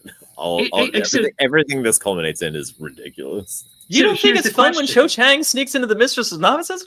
And she happens to have a secret power that helps her dissect writing. Yeah. Why else do you think she was there, Tom? Turns out to have some sort of compulsion that no one should know how to do. It would have been really good if she pulled out a wand and was like, and let me recreate this. She's like, the drawings I saw. I hated this. I hated this a lot. I'm with Tom. Tom. The idea is that they went to a fucking birthday party for Gawain with a soldier entourage. It's in the book here. First off, we had just been talking about it as a natural segue that, like, oh, there's dark friends everywhere. Technically, by the way, we've already said spoilers, right? Mm-hmm. We're talking about one true Black Ajah and one presumably fake, like fake Black Ajah, right? Whatever you want to fucking call it. So, again, the amount of, like, I don't know what the fuck, how to interpret this. I don't like the sections of the Black Ajah within the White Tower and how they have hearts and, like, she doesn't know what's going on and she's asking questions. She just said, Johnny just said, I don't know how to interpret this. I don't like it. Look at her. This is such Holmes and Watson. All right, so they're like detectives figuring stuff out, like that guy that always wears that Sherlock Holmes hat. What's his name? Watson. Carmen Sandiego. Oh, yeah, that's it. Carmen Sandiego. Yeah. Like this, like there's a trimmer in the notation. She's like, she has an eidetic memory, right? Okay, so not really how I remember this character. And her response, she never started with a fucking piece of paper. She's like, but I did write this down. Why didn't you come with your real? It's evidence? A hard tip. Until this is hinting at Sheriam being Black Ajah too, right? Until you get the handwriting compulsion thing, and then it's confusing. I don't think it is. I think it's again, that's Sheriam reaching though. Like that's her going, like, well, perhaps this. Well, what if I write a little strangely? They'll never figure it out. They'll think I was. This was one of those. They'll think it was the Cruciatic's curse. I don't know. Is that Old Tongue looks different. Like, I do your eyes? By the way, as an age and eye as you get older, where you need one. By the way, Cho Chang is definitely the one that's been getting the messages from Perrin at the Owlery, right, and bringing them down to Nynaeve and Egwene. Oh yeah, she almost kissed Harry on the way out the last time. I mean, she almost does. Yeah, but fast forward 80 years. Fucking crazy. Now she's fetching messages for Perrin. We're in a simulation. We're in a simulation, right? Like we kept speaking this into existence until it's actually happened. I don't understand. This is just like Hogwarts for 10 years straight, and then finally we're just like, wait a minute. If we keep hammering this, eventually the Bible will have been a ripoff of Harry Potter, right? Yeah. Yes. Yeah, but we're gonna see a movie about the Bible, and it's gonna have all the cast of Harry Potter in it. It's gonna be Jesus hanging from a cross, but with a lightning-shaped scar, and we're gonna be like, and we're like, holy shit! The spear went in his head. Yeah. Is this a retcon? So legitimate question. Not to derail us from the Harry Potter questions. Is this the beginning? Because like Varen says, like we just need to find out, what sisters were gone at the right time. Is this season 2 grabbing on to the great Black Ajah hunt, which Varen is very much in the middle of, that happens in like book 8, 9, like after the Saladar split and all that shit? Yeah, I mean, probably. Because it just seems so like these are the directions. Varen's been working on this book for a billion years. Oh no. We're going to see Varen fake turn black. She's not black yet. They're going to show it. They're going to show it? Yeah. I don't hate that. I don't hate that. Instead of getting honestly. He's been gathering information on everybody for hundreds of years. It's just going to be like, I figured. But that was never her goal. Her goal was information on people for the last 2 years. I think that's fine. I'm not upset with that. If they show that, that's kind of cool. I think that's kind of cool. Yeah, actually, I mean, Tom, I feel like you brought that up as a, as a bad point, but I'm like, I don't know. I kind of don't mind that. I just keep bringing it to the. But why? Why not just have it be what it was? Well, I mean, because why? Well, because they can't be what it was. They've already gone too far off the rails. They gotta find somebody else. How was that an excuse? Look at the It's not an whiteboard. excuse. dickhead. It's just factual. Then just fucking bring Batman into the show, for fuck's sake. Everybody I mean, wants they it. will in when they find. Oh no! Wait a minute. They had Batman and they fucking neutered him. When they go to Farmatting, Lane's gonna be Batmaning all over the place. It's gonna be amazing. Oh my god, they're not. He will not. All right, go on. No, I don't know where we are. It's amazing. Oh, we're at a. Gotta Oh, wrap fuck up. me. I have to wrap up after this. This scene is an Okay. okay wrap-up scene because I've got a lot of thoughts here, man. First off, I don't see a Waygate the entire time. I mean, don't yeah. I meant gate. Oh wait, Waygate. Yeah. Yeah, What do you but I mean? don't see an It's actual okay. other than like a staircase to nothing. Sorry, Led Zeppelin. There's no Waygate that I ever see in that. Again, like when it closes or opens, there's no fucking. Oh yeah, Gate? sure. But I mean, like, whatever. They're carrying the aesthetic on from season 1. But I mean, like, yeah, no, I get Is that that. what it was? I don't It was like the stairs? design of the Waygates. I'm just saying, in terms of the show, the Waygate's there. What are you talking Was about? it just stairs in season 1? I don't remember. It was We're stairs waiting up to on that. 2 pillars that you can kind of see to the left and right of the thing that I'm showing. I don't. It just looked I like a never saw the magical pillars. I sky looked a couple instead of, times. like, Anyway, a swinging door, like a mirror. so Sir First of Austin all, Leandrin. have they knocked out the entire time? Like, like Oh, what's yeah. going on? Yeah, she They just have kept seen- tossing they them have into. Dated? They have CTE. They're out. Yeah. Yeah, I love how loved she's it. just like hands them off to the troops, and then instead of the troops like taking them on the horses like over to where like they can be collared immediately, they like lay them down on the ground. I thought it was like the funniest fucking thing in the world. Also, like this scene again, Leandrin leading them out of that Waygate, and this scene in the books is so fucking good. And Nynaeve is like, "Fuck you!" and just rages immediately, and is like channeling. And there's lightning bolts everywhere, and there's the only reason they escape is because Nynaeve is being a badass, and that's completely gone. And then, like, I don't know. Oh, so much of this that I'm just like, you sons of bitches. This is like one of my favorite scenes in book 2. It's And nice. it's just It annoys me neutered the fuck out of it. It annoys me that Min's not there, even. Like, I mean, that does annoy me, but like at It this does, point, but I'm just I like, can well, at do least without it's going to Min. be a fight. And it's not a fight at all. It's like this bullshit where Leandrin frees Nynaeve and then and she's just like, good luck. Fuck you. You're doing bad things to these women, kind of thing. Like, I was. I understand what they're doing with Leandrin, sort of. That closely. but Leandrin God freed damn, I'm Nynaeve. mad. Is that what happened? Leandrin freed Nynaeve? Yeah, So- yes. So the, She like the verbal flicks her hand exchange- down and a little trickle of power like burns Nynaeve's ropes. Like you can kind of see it in that shot there, Tom. I hate this show so goddamn much. All right, so let's back up. The actual verbal exchange is pretty much directly from the books. I think it's actually well done. It's the Suroth versus Leandrin, who's interpreting the Dark One's wishes better. I think it's actually well done. And again, I was real happy with this briefly.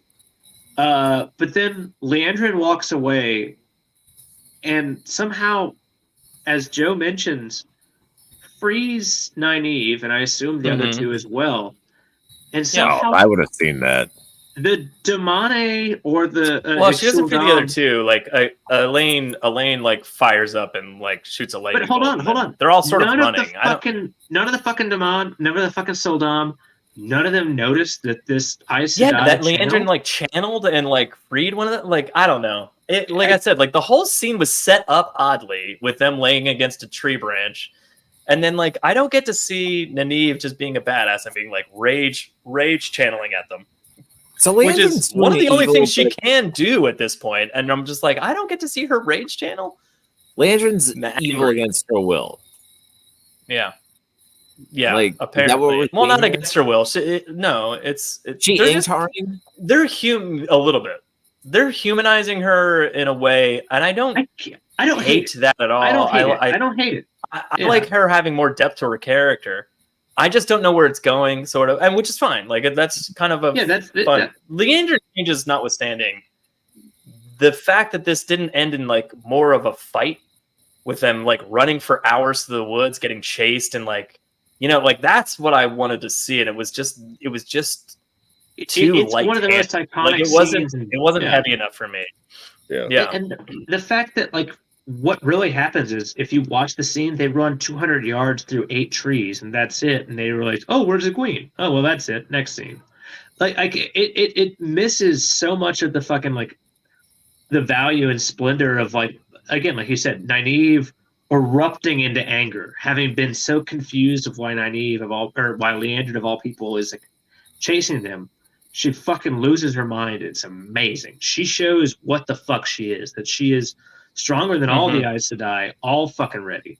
And, Elaine and Egwene are just as strong as any Aes Sedai already. Like, it's a fucking amazing scene for them. Yeah. And then instead it's just this, budget cutscene drops it. That's kind of how I felt that's about what it is. Like, if you just put a little more effort into this, I don't agree with Leandrin of all people cutting them. Like, we're gonna find out her ulterior motive and what all fucking happened. Her motive is clear. It was like Nynaeve in the ways. Like, she was like, wait, so you kidnapped me and betrayed all your sisters just to like save your son or blah blah blah. But does that make sense? Yeah, kind of. Does that make sense? Is that relevant? Like that? Did she do it 90 years ago because her kid's fucking old, or she did it 5 years ago? I don't know. Maybe she's doing it recently because it's she's like the realization that her son is actually about to die, like set in or something. Who knows? Maybe we'll get more of that. I don't. Again, the Leandrin side story, I don't dislike. Like, I don't mind that at all. Like, it's giving her more depth to her characters. We've got enough characters that are going to be furiable, like Patton Fane and and by the way, they're doing better with him, I think. Like, I like her having this augmented presence, but it doesn't need to be the most prevalent character. It's a little too much in the first few episodes. Yeah. Like, you could have shown this level of development with her character without taking away so much screen time from like Perrin and the Wolves and like, where the fuck was Matt this whole episode? Nowhere, like that kind of thing. Like the little things. Fine. That happens. Like, just sure, yeah, I know. I'm just saying. Like, I feel like we've shafted the Two Rivers kids in quotes, like to an extent that it makes it hard to justify why we're like what's going on with this show or where we're going with that kind of thing. All right, Tom, one more scene and then one more question. No, wait, no. Before Tom leaves, we have to do Billy Zane's. Oh, I've got one great joke for you, Tom. But yeah, let's do the Billy Zane's. No, it's all right. All right, so we're doing ratings. Preemptive ratings. Tom, how many Billy Zanes out of 10 would you rate episode 5? Negative 10 billion. That's more than last time. That's impossible. No, they got rid of Gaul. They got rid of Simmerage in this episode. I'm out. Wait, they did? Oh. He's thinking that Simmerage should have been where Ishamil is. No, Lanfear says to Ishamil, oh, yeah. They're having a conversation. She mentions Smoke eating Grendel, and then she's like, and the boys would have fucked this up, and we already know that they're doing less than 13. So to me, that tells me. Maybe she just forgot her name. Maybe. I think she's gone too. I think they got rid of Simmerage is the boy. In one fell swoop. Incredible. I mean, old Mog's there. You can't be mad about that, I'm mad about that. All right, Jono.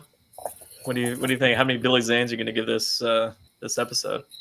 Oh, well, 6. Like, just a right on 6. Okay. Not bad. And you? I give this a solid 7. This is a 7 episode for me. Interesting. Like, there's so much that I think is good. There's a lot of good stuff in this episode. All right, Tom's waving goodbye. Goodbye, Tom. Oh, good night, Tommy Bear. All right. Well, I'm gonna try now that there's one fewer internet connection. I may try to reconnect through my fucking what is it called? I mean, Bandwidth. try it at the Yeah. same time. Well, you know what? I can catch up on some comments in chat here. Yeah, go for the comments in chat because I'm also at 2% battery on this phone. So good night. I'm switching back. You're such a failure, Jono. Good I lord. know. The You should see my people I penis. do this show with, everybody. All right, chat. You have to keep me company for quite a few minutes here. I had to believe that. Ayush, you had to believe everything made sense when you started the series. Okay, never mind. That was a bad comment to highlight. Agreed, but Nynaeve going postal would have wiped them all out. Not necessarily. It doesn't in the books. She just barely escapes because there's, Dabani chasing after her, and they have to run. And I think the key is that they barely escape their clutches, even with her going crazy and lightning bolts and fighting back, kind of thing. And at some point, she does calm down enough to not be able to channel anymore, and that's when she really starts freaking out. But I think that's around the time that she finds Elaine in the woods. Jono's back. Oh, Jack, Stu Studio. Yeah, Stu Studio. All right, is my internet back? Internet back? Yeah, you're good. You seem good. Oh, welcome back to me. I actually enjoy these discussions in the show. tWoTcast shit talking is now part of the book. So thanks. Thanks, Drab. Thanks, Drab. Also, Drab. If Nynaeve had channeled and blown up the Shan-Chan, the haters would just be saying, how many times are we going to see Nynaeve blow stuff up? That's not... You're not wrong, Light Blinded Fool. That just means to me that they've shown that too many times before when it should have happened. I assume But yeah, I get what you're saying there. But that's agree, Joe. That is my biggest issue. No Matt. Okay. I mean, not Matt being out for an episode, not a big deal. I'm just saying, like, in a season when you replace the actor, like, you need to give him you need to give that guy a little time and space to chew on the character a little bit, just so the replacement isn't that noticeable. And I've already moved on in my brain. I don't even think about Barney when I'm watching the show, which is good, but give Donald a little bit more, to do. Hopefully in the last 3 episodes we get more of. Yeah. He's assuming big Samurai Doubt is not confirmed yet. I agree. Oh, so people are chiming in with their 4. Ayush is at a 4. Overzeer is a 7. I see. Agreed with Overzeer. All right. Yeah. Joseph Grasser said 5. Okay. Yeah. I love the fucking the varied thoughts because. Again, this episode was fire, specifically the last part of fire next to 10, not the dumpster fire end. Oh, okay. All right. So I'm like a 9. I want people to enjoy this, right? I don't want to just sit on this show or shit on this show. Don't forget to use the H. I want to. Again, I like this episode. I mean, I know I've been like, what the fuck? A lot. But I've enjoyed a lot of this episode. Yeah, I really liked it. I had one more relevant thing to say here, and I forget where we even stopped. Just start calling Rand the Dragon Reborn, and I'll be pretty happy. That would help a lot. Jesus Christ. It would be really helpful. That's I already said it, but that's one of those things that I'm just like, why did you? There are certain things in the lexicon for this show, that shouldn't be difficult. That gives, I think, a lot of the importance that it deserves, and you fucked it up. And it just doesn't make sense to me. That's kind of been my issue the entire time. There's certain scenes or certain characters that no matter how they're being depicted, have moments of badassery or I do I mean, for an instance, a season 1 thing for me was that Lan wasn't there to stop the dagger from cutting Moraine when Matt lashed out with it. And that really bothered me because he's her warder and should be there in front of her to stop the dagger. And that was just a little thing that I was like, that's such a small thing that if you had shown it being Lan stopping that dagger, it would have added so much to his character. Yeah. And giving it to Moraine didn't really prop her up all that much. You're not really doing anything by giving it to Moraine versus Lan. But if you give it to Lan, it shows so much, kind of thing. And I think they do that a sadly large amount of times, you know, like, and it's not just with Lan, it's, you know, a lot of the characters, but like, I think that's my main problem with the show. It's these little moments, these like micro moments that could happen within the scenes that are in the show that's, you know, like that they're missing. And they start to add up and then it starts to drive me crazy. That's all. I think Tom likes it though, right? So a queen gets captured. Yeah. Which rather easily, which is kind of close to the book. I mean, pretty close to the books. And then Nynaeve and Elaine run what seems to be 20 feet. And then they're outside of these trees. And this is the part of like the scale of the show that I'm just like, that should have been a fucking forest. Like, that looks like the troops. Suroth's troops could have like run 20 feet through the woods and been like, there they are. Like what the fuck? Give me a little bit more, I don't know, distance. Like you could have smoke coming out of the trees to like indicate how far away, you know, they were or something. Like something. Yeah, there's just so many things that I'm just like, a little change here would have meant so much to the validity of that scene. That first scene you showed of them running out looks like something that may have been Forrest Gump. Like not this one, but yeah, this right here. Like if you just put Tom something bit her. Like just I can full sprint. Like, oh, that makes sense. Like they're in Vietnam. Yeah. Anyway, so after we protest the war, Perrin and Avienda have a little discussion, which I kind of enjoy. This is again, as much as I am upset, I agree with Tom that Gaul's not here in the show yet. The fact that Avienda is, I'm excited for because I love fucking Avienda. But also, this is a change that sadly makes sense. Like I despise it because I love Gaul, but like it does make a lot of sense into like in terms of getting all the characters to certain places. I'm fine provisionally. Yeah. Well, like I've got to see where this all goes, right? And we don't know that. One of the things that I do find interesting about this scene, though, is she says like she's teasing him like my water is yours, and he's just like I don't know what that means. And she's like, I'm not saying I want to fuck you, you idiot. Not that I'd be opposed to it. And then she just laughs. Like again, a little bit of that like Aiel humor that the Wetlanders are like, what the fuck is she doing? You know, kind of thing. I enjoyed that. Why do you? No, that was good. That was fine. No, it was gonna be. Yeah. Is her water pussy water? Oh. God damn it. But you ruined it. It's gotta be one in every episode, you know. It's gotta be at least one. In fairness, my water is yours, and he's like, what does that mean? She's like, well, it's not love. What does that mean? It's pussy water. What do you think it means, Perrin? That's what she should have said. Yeah. What the fuck do you think it means? She's like, everything's gotta be sexual with you two rivers, assholes. Right. What is the second river? Oh, Joel Stacey said I've not watched it. So again, spoilers for the TV show and the book. Joel, sorry. Joel, congratulations on watching this. They keep calling Luce Theron the Dragon Reborn. I know, and it's driving me insane. Oh my god! Yeah, I kid you not. I think that might be my most hated thing about the show. I paused it. Stop doing it.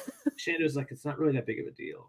Even if at this point, no, it's that big of a deal. No, sorry, go ahead. She's like, explain to me why, and I was like, I get everything backwards, but everyone knows they live another life. I'm like, that's not the point, though. It's like I was like, again, it's the fucking nomenclature. That's all you need to know to start, right? It's in the book that he's the dragon reborn. A, B.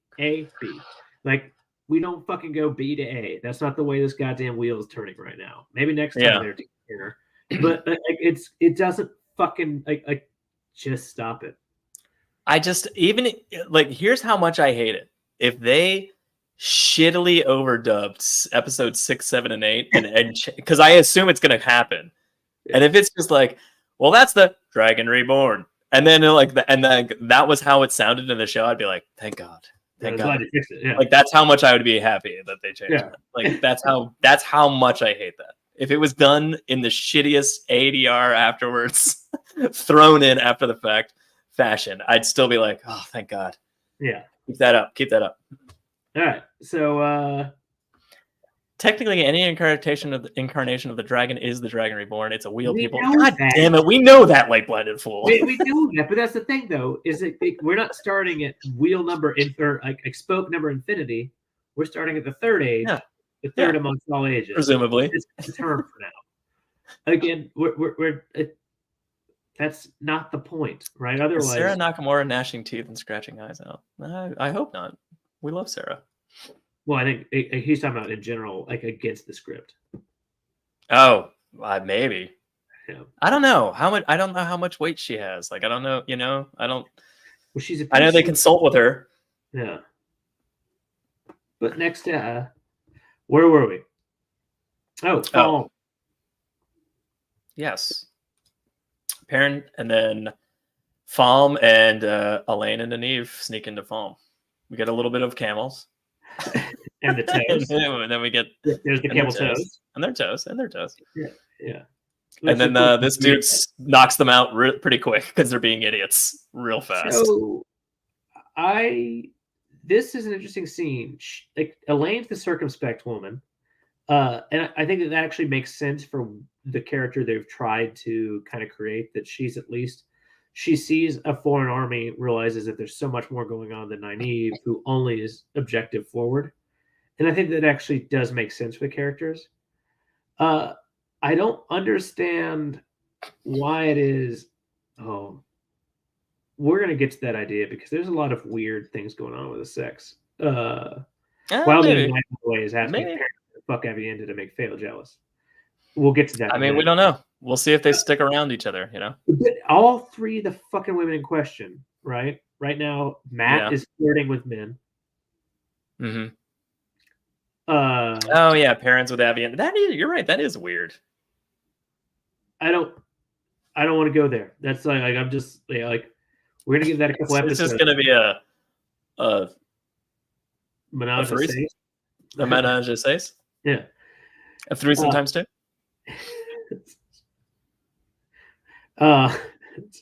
Is that just three just on the sides, or are they all getting together? I mean, I don't know. We don't know. We don't either. Anyway, but like, so back to the point here though is like there's so much like I get drunk and forget things. I think that's the opposite of Tyrion. But back to so like Elaine is being actually a very useful character as opposed to Nynaeve, who's too blunt to appreciate what the fuck the circumstances are. And then this awkward motherfucking warder who looks like he walks like in the weirdest goddamn way. I like that guy. I like the actor. I like what they're doing. I again, them running around like idiots and then somehow figuring their shit out when not getting caught is almost actually stupid in book 2. Like the fact that they somehow keep it together and don't get captured in a city filled with demonic. Elaine's helpful in that. Like I love the fact that Elaine is Elaine concussion. Yeah, I did notice that, by the way, late black hole. Just knocked out again. Just right away. I'm like, you couldn't have stopped them and said, shut your fucking mouths. I'm a warder. Nope. Let's get out of here. Like, what? No. Nope. Just plunk. Let's move on. Yeah. Nynaeve being stupid, say it isn't so. Yeah, she was being an idiot. I mean, but that's Nynaeve in book 2, you know? I mean, like, that was... I didn't think she was acting out of character at all. In fact, I kind of loved her little comments of like, we should change her clothes. And then Nynaeve was like... You said Nynaeve and like, Elaine. Go back to her. No, Elaine was like, we should change her clothes. And then Nynaeve says like something like, are these not good enough for you, princess, or something like that? And I'm just like, bravo. Classic Nynaeve. You idiot. But no, she's being an asshole. And I love it. What bothers me here, though, is that we haven't seen any, like, in the books, Nynaeve and Elaine have spent a lot of time together. Here in this show, as far as we know, timeline-wise, we don't really quite see A to B, but they don't seem close at all. They don't seem... I think they really know each other or have any... Oh, they don't, though. They don't. Yeah, you're right. Yeah. So, again, like, Nynaeve is legitimately like, oh, because these clothes aren't good enough for you? It's like, no, you dumb bitch. It's because we're fucking obvious that we're not from here. And Nynaeve gives no fucking credence to that. Yeah. And DK Moon is right, though. This does just...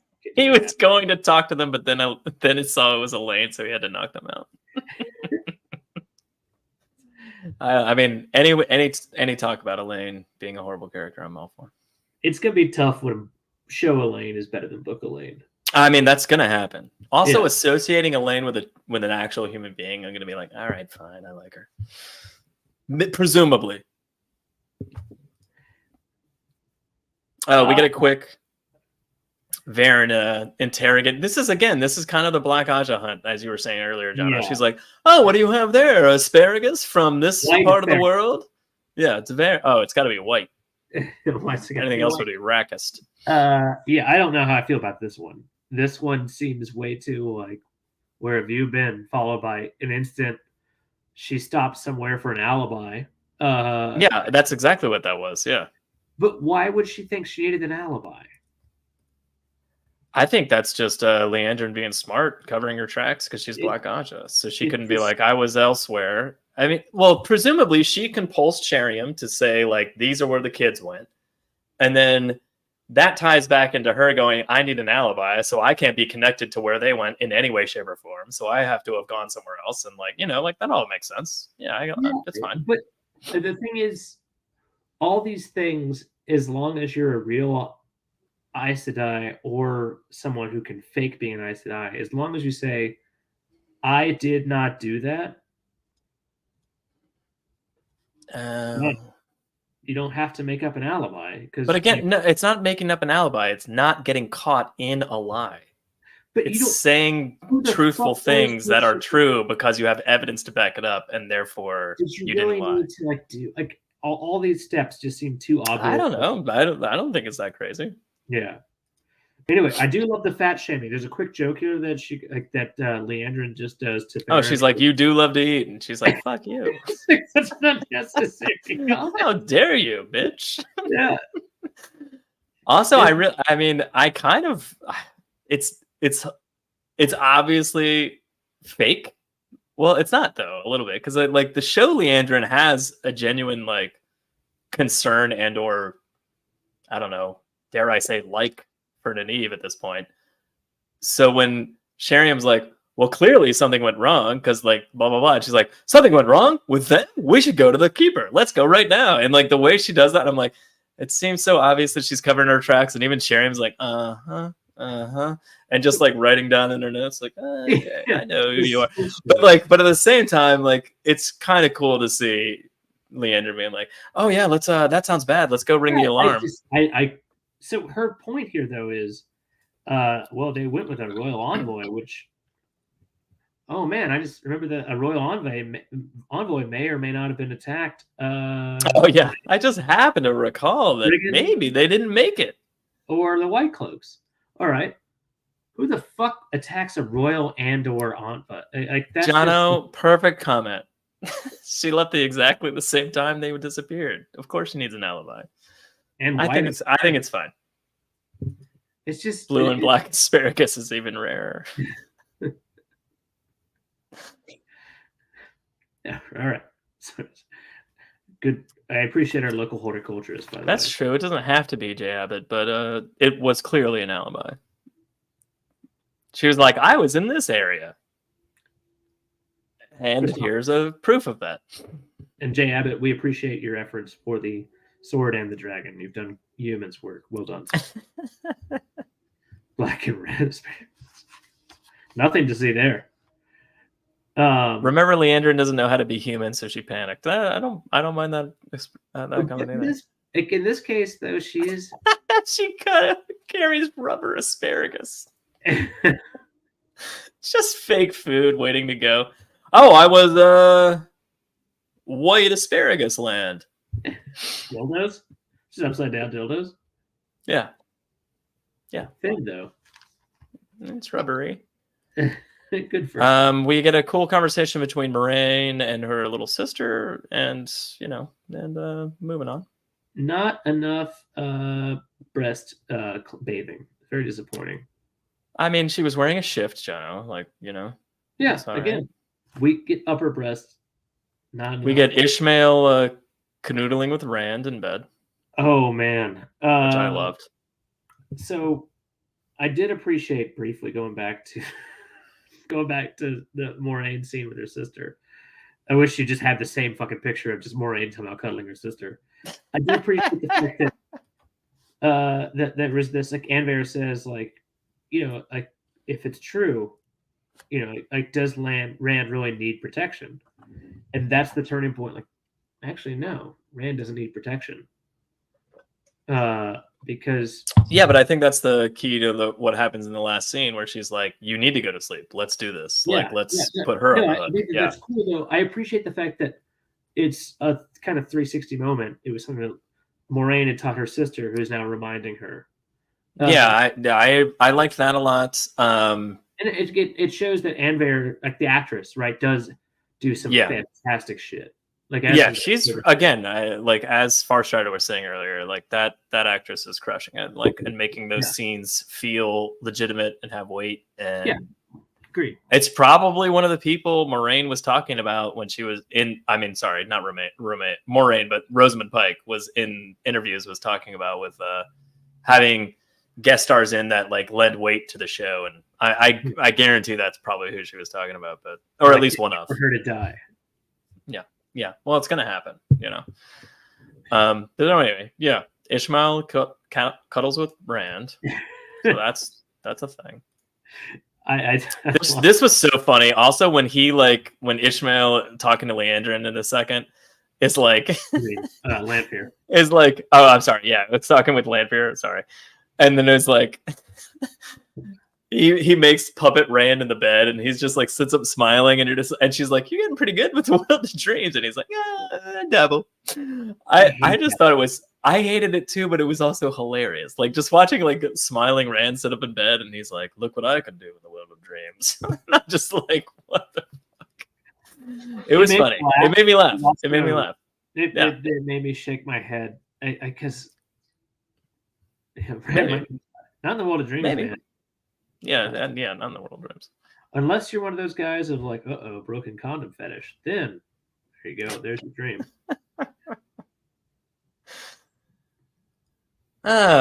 Okay. I do feel like Lanfear returned with Semirage vibes. Probably why we didn't get her in white and silver.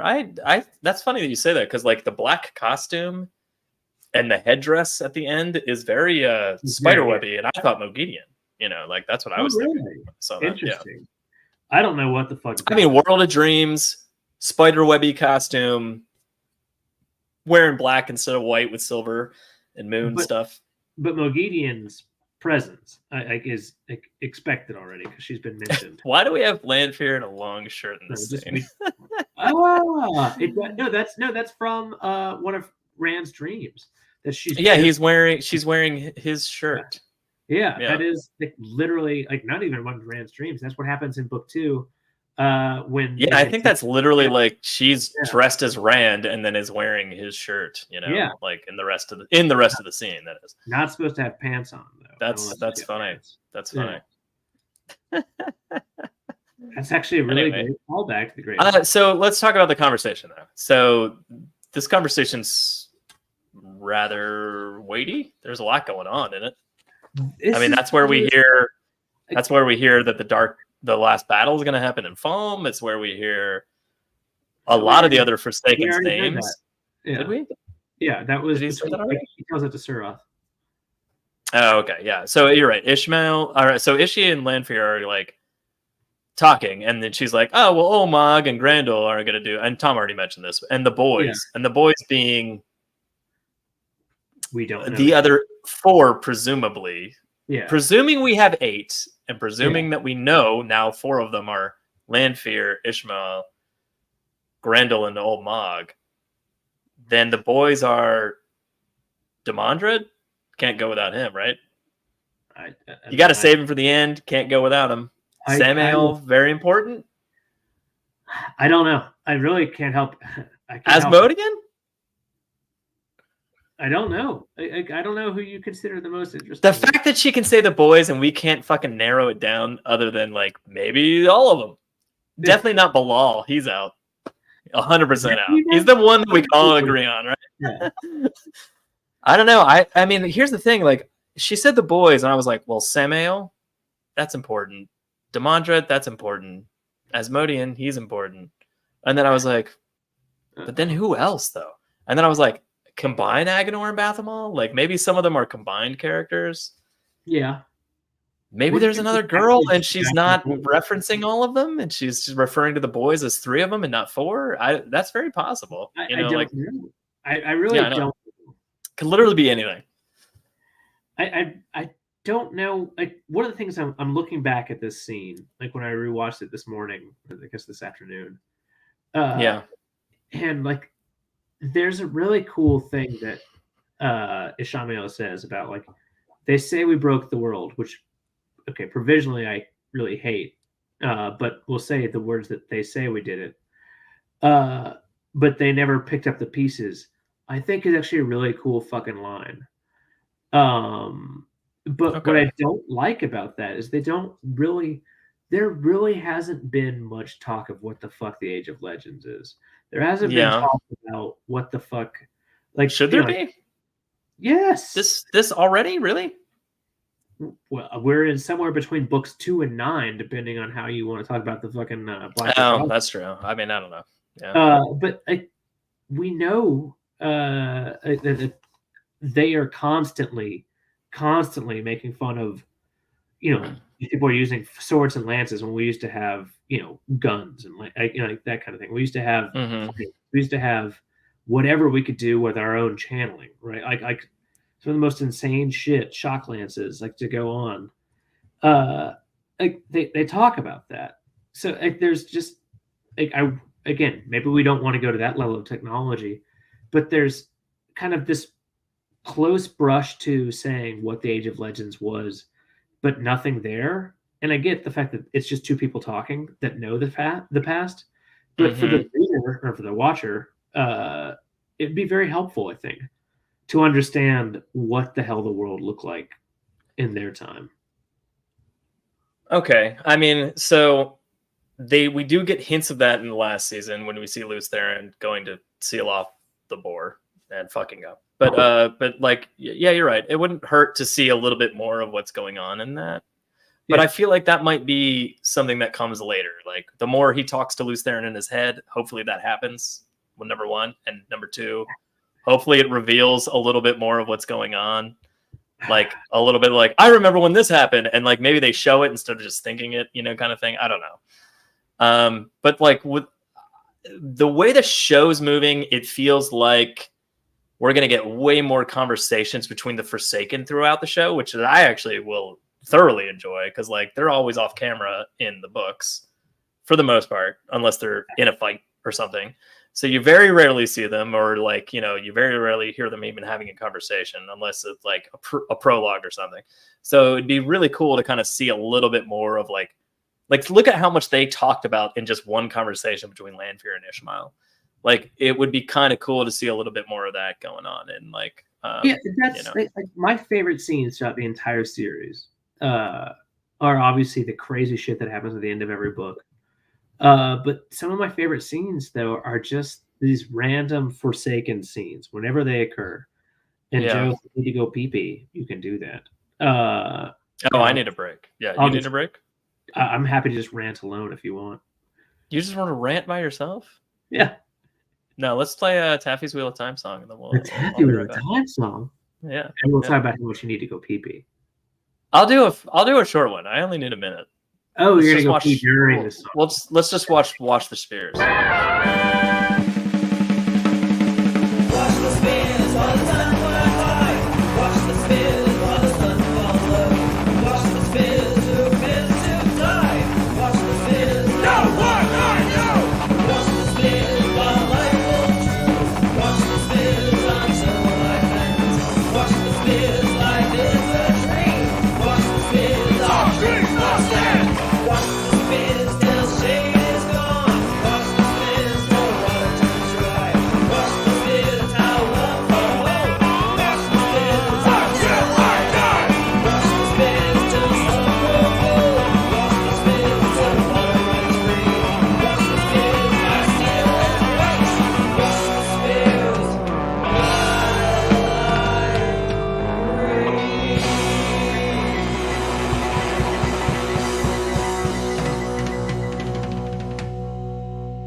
That's funny. I'm back and Jono's not. Also, I forgot I had that on loop. I'm back. I know. I see you. I was laughing because I wasn't back fast enough, and then it started playing again because I usually. Anyway. Hey, thanks. All We're right. back. All right, You where know, are we? I needed a quick break. I needed like apparently a minute and a half and not a minute. This is a good piss, huh? Did you wash your spear? All right. before you did the show? I definitely watched the spear. Did you wash your hands? Like Blinded Fool said, Demandred, Samuel, Ishii, and Robin. So Robin's an interesting pick. And I only say that because I feel like the Mortgaze line subplot could be almost cut completely. But you're right. Maybe he's a more obvious pick. And that's something they thoroughly do in the third season. I don't know. And as so Bilal, we can obviously agree that he doesn't do it. probably no Simrage. Yeah. Right. Let's see. Robin. They could definitely combine Samuel and Demandred. They're so closely related and not fleshed out enough in the same ways. Their hatred is really the only thing that's interesting about them, right? Mm-hmm. Robin shows himself to be fairly clever, though, as far as his ability. Samuel's dumb nature. Hagar creates the Trollocs, right? So who like the Trollocs, the Myrddraal, the Silver Spoon, all that shit. That's actually pretty freaking incredible. Yeah, I mean, that's kind of why I can include him still. Like, well, maybe he's still one that awesome as Deshiva, right? Like that's one of the best fucking characters. Yeah, that's true. Yeah. I don't know. I don't know how you do Agenor or Balthamol without like one combining them and just making them one character, but two, right like hand, left hand. you bring one of them out later. That like I don't know how that would work. Like it doesn't make a lot of sense really. But and it's also going to come back to what we do with this the vampirism, right? Mm-hmm. Because there is this thing about they're dead and then they're reborn. So what the fuck? Ulver's ears asked this a minute ago. I was going to highlight it. Thank you for bringing it back up. Does Tarvalon look more? Should it look more different than it does from reality? Tel'aran'rhiod. Yeah. Does Tel'aran'rhiod look I completely agree. You wanted to. So this is a hard question to answer because, like, obviously from Rand's perspective, like being in a scene where like he sees his friends dead, you want it to feel real for like at least a second for the audience as well. You know, like you want it to look a certain way that maybe the audience is fooled for at least 30 seconds leading into a scene. Or should it just be like, this is like, I don't know, feathery outlines around the outside of the, like, should you show that it's the fake? I don't know that you should. Know. It's reality. Otherwise you'd have to redo all the testing. Yeah. I think the only way that you show that it's not real, quote unquote, is way later on when like parents running up the side of fucking buildings and chasing Slayer and shit. Like when you start like bending reality and he like warps forward through space and time and ends up in a different part of the forest and shit like that. Like that, you're gonna be like, oh well, obviously he's in the dream world. But like, is that something you need to see right away? Maybe that's something you build towards visually, and you don't like, because they're still sort of in the Fire Eyes, like I'm fucking with your dreams kind of mode of the book. So, what I mean? I don't know. Yeah. So I agree and I disagree. I want something more from that. I did sort of like how she kind of like flaked away Rand's face and Lanfear was underneath. Like, I thought so that was cool. Cool. So her using the world of dreams and not presumably, and not the one power, like she was just manipulating the world of dreams was pretty cool. So, yeah. I mean, like I don't know. There's certain parts of that I enjoy, and then there's certain parts where I'm like, yeah, maybe I do want a little bit more.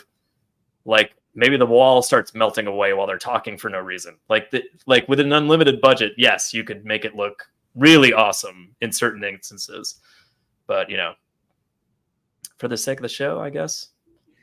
So let's finish this scene out. There's a few things that still stick to me. So we kind of made the joke that Lanfear says that you're getting better in the dream world. Mm-hmm.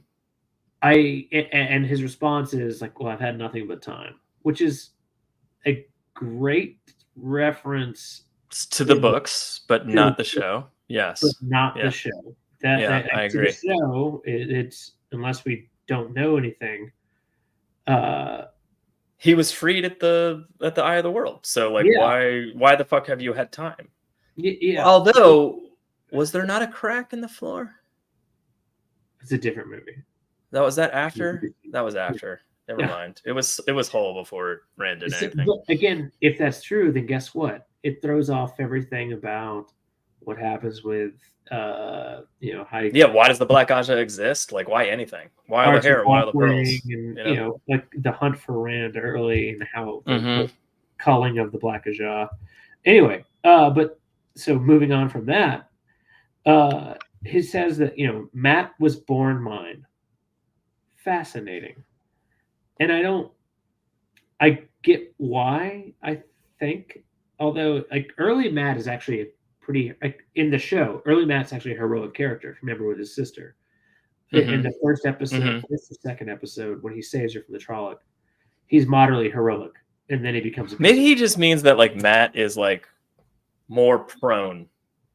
That could be. That could be. Like, I mean, he does go after the dagger, and obviously show Matt is very different from book Matt. So like not going with him through the ways in the end of season 1, not going to comfort Egwene in this season and just leaving. Like there's little parts of him that are like, I'm already dark, kind of thing. And maybe that's more of his arc in the show, that he needs to come back from that side of things. Yeah. I don't hate it. I mean, book 1 and 2, Matt, as we've reread many times, is rather inconsequential unless he has the dagger, and then it's just not even really him because he's got the dagger, and then it's later on in book 3 when he's healed of the dagger that he becomes awesome, Matt. And then we're like, yes, that kind of thing. So like I'm kind of like, all right, fuck with him as much as you want and get him to the right place he needs to be at. I don't, as much as I love Matt, I'm also just like, that makes sense. It's all right. Kind of thing. Aaron is soon to be more wolf than man. Interesting. I don't. Yeah, that's not right. Then, that's not wrong. Right? Necessarily wrong. Yeah. What I appreciate about this is the idea that he says, if we isolate Rand, we break him, and I think that actually is kind of the overarching point of what the fuck they're trying to do with Egwene and Nynaeve, and taking them, because remember the point here in the books, and presumably the show too, is to get Egwene and Nynaeve in the Shantae continent, take them out. And I have a theory, and I hope this theory is wrong because it really doesn't make that much sense, but I have a theory that Elaine, having decided to join with him, or to join with the other two girls, is going to be the thing that unbalances the Dark One's plan. Mm-hmm. I know that it's going to upset you and Tom that Elaine's going to do something good. But I've got a theory that because I'm all for Elaine not being Elaine for the books. Can I stress that enough? You cannot. So that's kind of that's a good point, Overseers. Thank you. Yeah.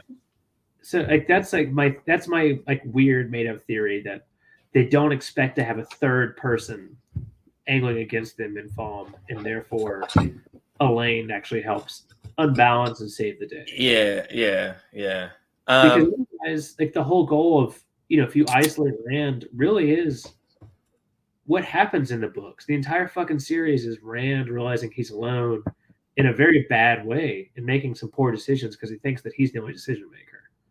And it's only once he becomes a lot better of a person that things change for him. Okay.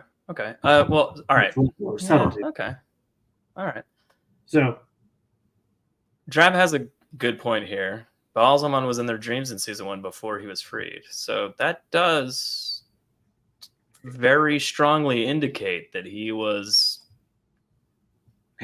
doing, like half trapped or like doing Balzaman shit. Joe, let's go real back. We forgot about that. Yeah. Why? That's it. Why though? Oh, we're drunk dumbasses, and we forgot. Yeah, there you go. There you go. Yeah. Well, yeah. Let's take everything we're saying. Yeah. And maybe everything we say with a grain of now my beer is full of thoughts, you know? Yeah. You know, that is the top. It's come. I mean, yeah, it's a head cum. They do sort of ethereal blue light coming in the windows a lot in Taylor and Riyadh. Okay. I guess I didn't notice that as much. Oh, that's true. You know what? I did notice that because there was like a shot with her getting out of the bed or him walking past. I don't think I have it, unfortunately. But there was I don't think. Look at these are all close-ups. Yeah, go back. No, I mean it's blue a little bit, but like, and that might be from the window, but like there was to the wall, like the slatted, weird shaped window blind things that they have going on that I think look really awesome, by the way, set dressing wise. And then it is just like whitish blue light coming in from outside, even though it's like nighttime, they're sleeping, you know, like, so there is, you know, I guess there is that. Joe, to that point, put that comment back up. Oh, sorry. Yeah, no. I'm losing it. There we go. Look to your left and right. Oh, shit. This is all a dream, you dumb dude. Is this real? Oh, fuck. I never made it to the show in time. Did I die in a car accident? Yeah, twice. No, fuck. You died in the dream. It's very today. I fell asleep at the wheel. Didn't never made it home. Yeah. So welcome. Yeah. If Elaine doesn't steal an apple, follow me, Ryan. It's fucking true. It's fucking true. Clearly, Lay Blinded Fool loves Elaine as much as I do. But I love that part of it. Like what? I just woke up and you're still going. Thank you. Yeah. Thank you. Is that a culture? I think so. Yeah. Yeah. I hope that Hiltred did what we all do, which is you jerk off, you pass out with cum on your stomach, you woke up like, God damn it. Oh, these guys? No? Trap said tWoTcast isn't a resource because they're always right. It's because they put in the time on behalf of the community. Hey, thanks, Trap. Yeah. I hope that's sarcasm too. By the way, I noticed I've pointed this out to Jono this week, and I was just like, hey, look at all these nice comments we've gotten on YouTube lately. Shit, yeah. Hey, yeah. Thanks for actually commenting. I've been responding. Yeah. Ish. It's funny is like, so Joe sent this. I've got my phone on the charger. But also, I mean, like, yeah, we've had a lot of nice things said lately, and it's refreshing. It's refreshing. Yeah. Joe sent this text saying like, "Hey, check out the fucking comments on YouTube." And it's like, where do we find that? It was like, it's in our email. It ends up our email is sorted by the tWoTcast Gmail is sorted already. So I had never seen any of these, and they had to go to like the. It's sorted? Oh, I don't have that problem. At least on my phone. It just shows, it just shows the most recent. And all of a sudden I was like, oh, that was nice. I'm just in the middle of like some fucking afternoon. And my blow up doll is just sitting there looking at me like, what are you doing? I'm like, look at this. Look at this. And she's like, shut the fuck up. It's weird. I should have deflated her. Ulrazier said, I don't comment, I chat. That's also fine. Also, we love your comments. Yeah. I mean, chat comments. Yes. I do need you guys make the live show more fun when we're chatting with you guys too. I mean, like I've been talking to Jono and Tom about these fucking books forever. So I love the comments in the chat. Like, come on, don't be silly. And we actually really, there are people like when people have like things to say that are like, you guys didn't look at this. I'm like, you're right. Yeah, so, yeah. Every once in a while, we can be insightful when we try, Jono. No, we can't be. Anyway, let's finish this shit out so I can. All right, Turok calls. So the dream is interrupted by. I did love how Lanfear shoved him out of the dream. Basically, she's like, "It's time for you to go," and then suddenly he was like waking up, and I was like, "That was awesome." She's like, "Oh, you're getting better at Teleranrion," and he's like, "Yeah, I can make little puppet rans in bed," and then she's like, "Get the fuck out of here," and then she shows him out. It's fucking awesome. I love like just a little. Like back and forth there was great. I hated every part of that, except for I loved it. Are you kidding? Like, look what I can do. Oh, good boy. And then she's like, "Wake up now." It looks awesome. One of the small trends I'm enjoying is that Suroth and now Lanfear is I didn't take that Suroth conversation that way. Like no, he goes, "I know why you swore to the dark," and she's like. And like, Yeah. by the way, bravo the actor that is playing Surath, because like the amount of tears that welled up in her eyes from like him saying one line, and then she looked at him and tears welled up, and then she looked down and averted her eyes, pure Shan-Chan style, and then she goes, "Yes, my lord," or whatever. Like, yes, yeah. And I was just like, that was fucking amazing. Like, good job.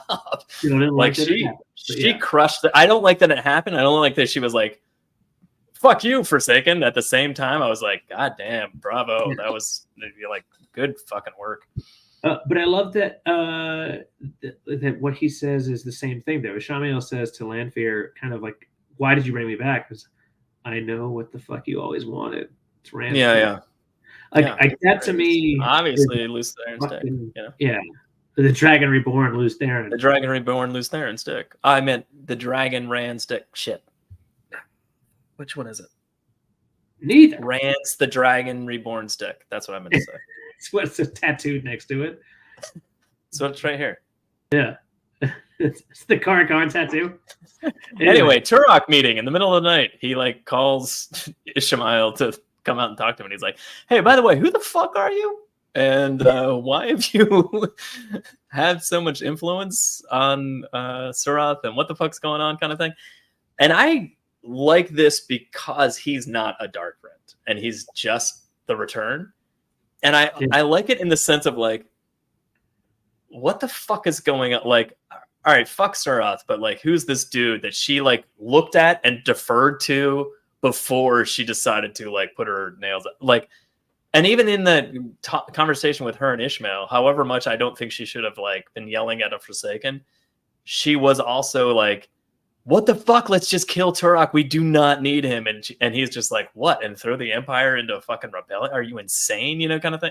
And there's little things like that I'm like, okay, well, at least they're like hitting these high important notes in dialogue that they have not shown otherwise. You know, like, so there's a feeling that the Empire would have like a huge problem with a fucking high blood just getting murdered suddenly during the Return. So like that would cause issues, you know, little things like that I'm like, okay, the weight of the conversation is there, even though I don't feel like this conversation should be happening. But like, you know, so there's things like that going on. So I guess I'm going to back it up a second. The fact that someone wakes Ishamael up is to me like one of the weirdest, like, who the fuck would ever... Lanfear woke him up. No, actually, it's someone coming to knock on him and saying that Lord Turok it's a little man. Like that he to doesn't me know. is He doesn't know. like He doesn't know. That doesn't. Ishamael. I mean, he might as well just be like a random dude. Yeah, can I finish? Friends with a High Lord.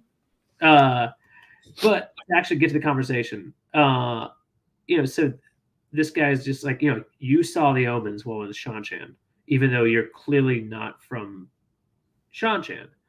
So Ishamael is the one who starts the Haleen, is really what we learn. Like the Return, like he starts making up portents. Well, I guess they're correct because, you know, it's very circular truth.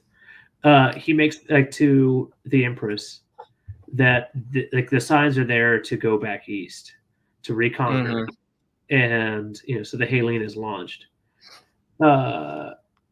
He mentions that like Ishmael was the one who saw the first omens that brought them here too. Which again, so you never thought to ask where the fuck's this guy from until now? Back then, yeah. So maybe, I mean, like, well, first of all, he says no. I never saw that, which obviously he's responsible based on book Ishmael and assuming that the show is the same way. Like, clearly he's responsible, but like that means maybe, I don't know. I'm assuming the Empress and or Tuan is somehow, I don't know, under his control already. I don't know. There is a lot of weight to that singular statement. So, like, this is a kind of latter-day approach to what really happened, right? If you remember, the whole point of it, Ishamael was in and out of this, you know, the boar, right? And so was able to whisper things to people, and like he whispered, you know, pretty much to Arthur Hawkwing to send his army west, remember sealing 2 dooms at the same time. One being Arthur Hawkwings, and the second one we didn't know, but which would eventually be the Shan-Chan coming back. Like that was 1,000 years ago. In this version, we don't know why Arthur Hawkwings sent Luther there, but Luther, yeah. Either way, but we do know that Ishamael is the reason that they're coming back in today's world. It's Balthanis. Oh God, I do hate that. That didn't bother me at all. I just went, oh. You mean Okay, Barth? Barthanis. Yeah. Barth Mano. Barf mayonnaise. Yeah, Barf mayonnaise. That's what I said. English is hard. What did you say? You think you're getting nice comments? Yeah. We don't want those. Because the show is airing its best work so far. Oh. Is that it? I don't think so. I don't think that's right. Yeah. Our show or the show? Because our show is definitely not at its peak either. I'll tell you. No, no. Our We're peak was peak. What are you talking about? This is 8 peak tWoTcast. This is peak tWoTcast. We've only been doing this for 13 years. We're good. Anyway, so just again, some cool stuff in here, but also some confusing stuff. Well, we get a quick cut to. So that was facts, but we get a quick cut to Rima and the girls. Yeah, and I guess it's important to show that they're not in distress. Like they were knocked out, so you're like, as a show watcher, you're like, what the fuck is this? And kind of thing. And then you're like, oh, you're actually not captured. Like you're with an eye. And they're like, oh, okay, they're still safe. And then on the contrast of that being like Egwene's dragged out and collared. Yep, so like exactly. like you've got this dichotomy going on, and I get that. But like also you could have just not knocked them out in the first place though. That would have been easy. Yeah.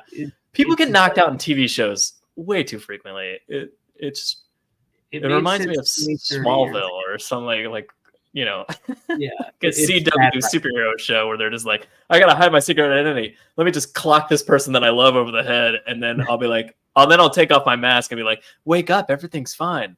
I did not save you. You're just like, how many times has this person been hit on the head? Like, I don't know. Maybe Lex Luthor is evil because you smashed him over the skull a couple 100 times to hide your secret identity. That's all I'm saying. Maybe. Or maybe not. Yeah, so this is interrupted, and then we're back to Egwene getting collared. Which, by the way, Egwene getting collared, horrifying and scary, and I loved it. I loved it. Again, it's hard to say. I love that. Well, I love it because I love Egwene again, if I don't get Egwene raging in the streets of Falm and blowing Shan-Chan up at the end of this season, I'm going to be so mad. That would it's be like it's one of my favorite parts of book 2. Is her just being like, and just like exploding streets, and Nynaeve's like, no, don't, Egwene. It's one of my least favorite scenes. One of my it's favorite. So fucking frustrating, but at the same time, it's so frustrating because she runs out like an idiot into the streets to fight an army, but at the same time, it's just like she's she's PTSD, ripping shit apart, and I fucking love it. Yeah, obviously menstruated related. So I do. This is the gift, right? Like this. I meant to say this last scene. This is the gift that Ishamael has. Like Ishamael is saying, yes, yeah. Who brought this? And first off, beautiful job with the hair. I did not expect them to have it made them gold. Terrible wig comes off very easily. Shut up. Anyway, how did you think about the collar going on? First of all, we've been talking about these collars are weird. Why do they have pacifiers? Why are there no leashes? Like on and on and on. And like the collar going around her neck, it's just a little collar. So it's all one power base. I thought that was awesome. It like slowly grew around her body, which was also awesome. And then there's like the shot of her, like the leash coming off of it, like with the one power attaching to the bracelet. And she feels pain immediately, which I thought was awesome. And then, obviously full collar, and they actually put a physical leash on her. And I'm like, all right, just fucking bravo. Like all of my, like, why isn't there a leash? Like, how do you put that collar on? Like, what is this? Like all of those questions were answered in this one little brief she gets collared scene. And I was like, fucking bravo. You just crushed it from top to bottom. also her immediate pain and like, fuck this, I hate this feeling, like, and rage she's having. Like, I'm like, yes. It's Also, in a way that I feel for Egwene, because I love Egwene, but but like I want the Egwene from the books that's just like, I will not be collared ever again. Like I want that like visceral fuck the Shan-Chan, I will kill them. Fuck off. Yeah, I want that book 11. When's the Battle of the White Tower happen? 11? 13? No. I mean like when the Shan-Chan come and she's like blasting shit out of the sky. Yeah, 12? 12 or 13. 12 or 13? All right, 13. Yeah, I think. At any rate, I want that. I can't wait for that. I love that. That's also the technically worst version of the Queen. But oh no, but I love her running through the towers and getting the novices around, riling the novices around her, and fucking like blasting Shan-Chan out of the sky with Voros Sarangreal. It's fucking amazing. Like I love it. Anyway, yeah. So here's my thought. Getting back to the show. If they had been smarter, I might have shown a little bit of this. I might have shown a little bit of this to readers because readers were irritated as fuck.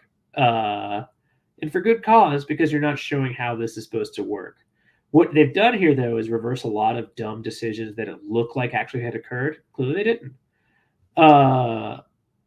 Lifeline of Fool with a great question about whether or not Rima is a dark friend. But the thing is, there's so many potential Yellow Jaw dark friends.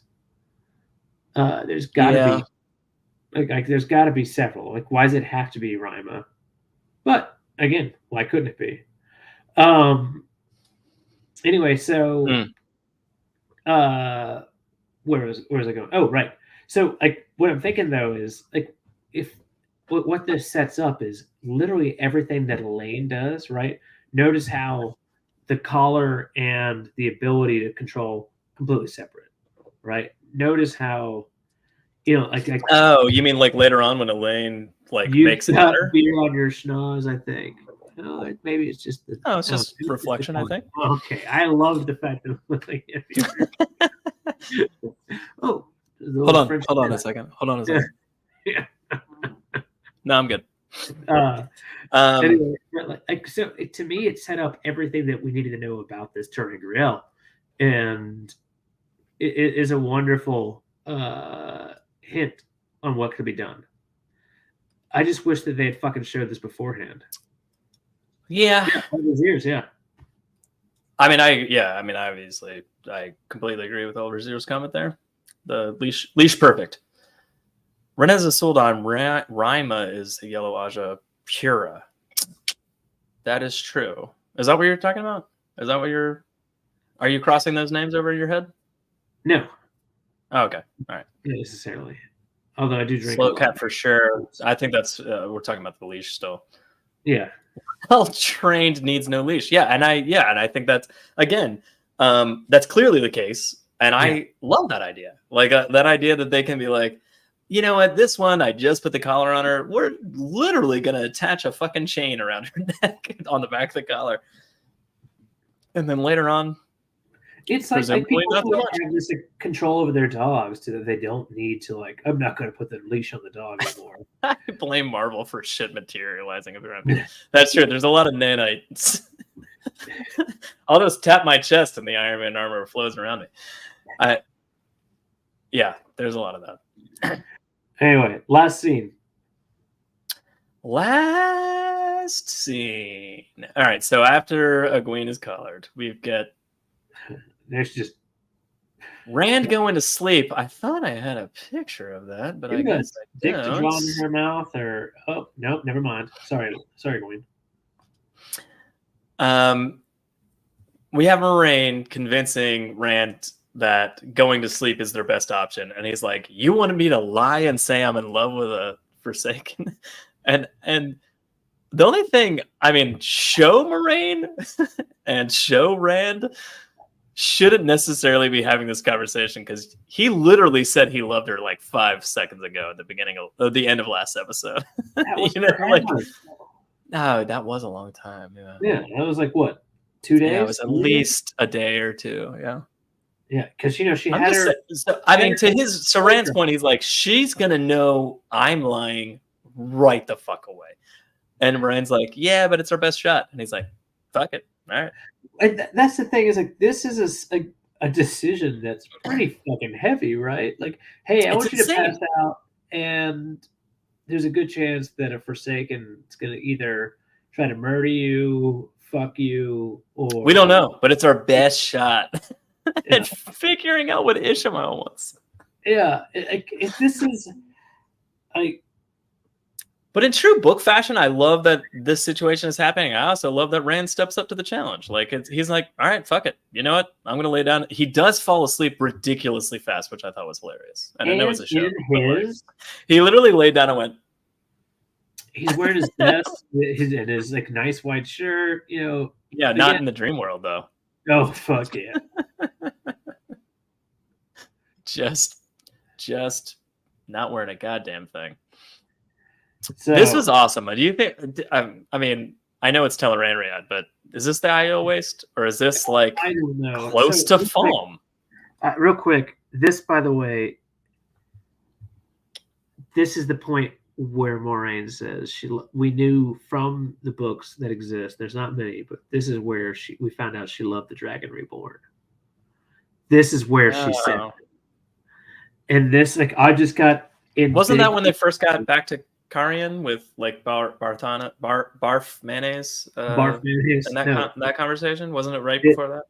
No, this. Or are they talking about that right here? Oh, okay. This is where she says because like, Rand was sitting with barf mayonnaise playing, hanging out for a minute, and she says she loved the Dragon Reborn, and that is a barf mayonnaise moment to me. It's just like it's one of those things that takes you right out of the fucking show. Anyway, we've only mentioned because she said the Dragon Reborn. Yeah, the word reborn is just fucking murder. Why the fuck? Why? So here's another thing though about this. And I don't remember the end of season 1 because I was drunk a lot when I was watching it. But the amount of time that we gloss over things in the books. You're breaking up a little bit. Has fully accepted that he's the Dragon Reborn. Like more than accepted. Yeah. Oh, all right. Welcome back to me. Mm-hmm. One of the things that's most important here is that Rand has fully accepted that he's the Dragon Reborn. Like, there's no qualms about it. He fully believes. I don't know if he's fully accepted it yet. I think he's on board with the fact that I didn't accomplish what I wanted to accomplish at the Eye of the World, whether I'm the Dragon Reborn or not. I think it's more like, I don't think it's I've accepted it. I think it's more like I'm willing to go along with this for a little bit longer because we clearly fucked up where we tried to stop something. Okay, maybe. And I don't necessarily think he's like fully like grabbed Kalandor's handle, if you know what I mean. Think about what a fucking heavy decision that is. What a heavy fucking thing that really is. Like that is again, this show Rand is in his place of like, I'm about to die and I'm going to distance myself with anybody I love. Oh, wait, there's one more thing for me to do. I don't think that's like, and I don't think that's a leap for him to make that decision. Because I don't know if I'm with that. I don't know. I feel like show Rand is very in a place of like, I'm going to fucking die anyway, and I might as well not be near anyone I fucking love. That's for goddamn sure. You know, he's in the middle of like one of the biggest cities.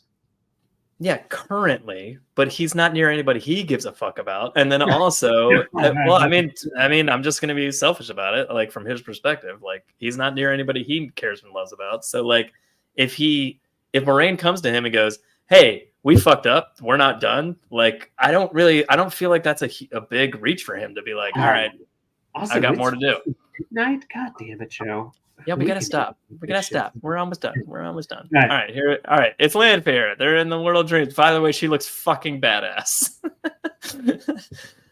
There's really nothing going on there. She just goes, "Finally," and I'm like, "Fuck yes!"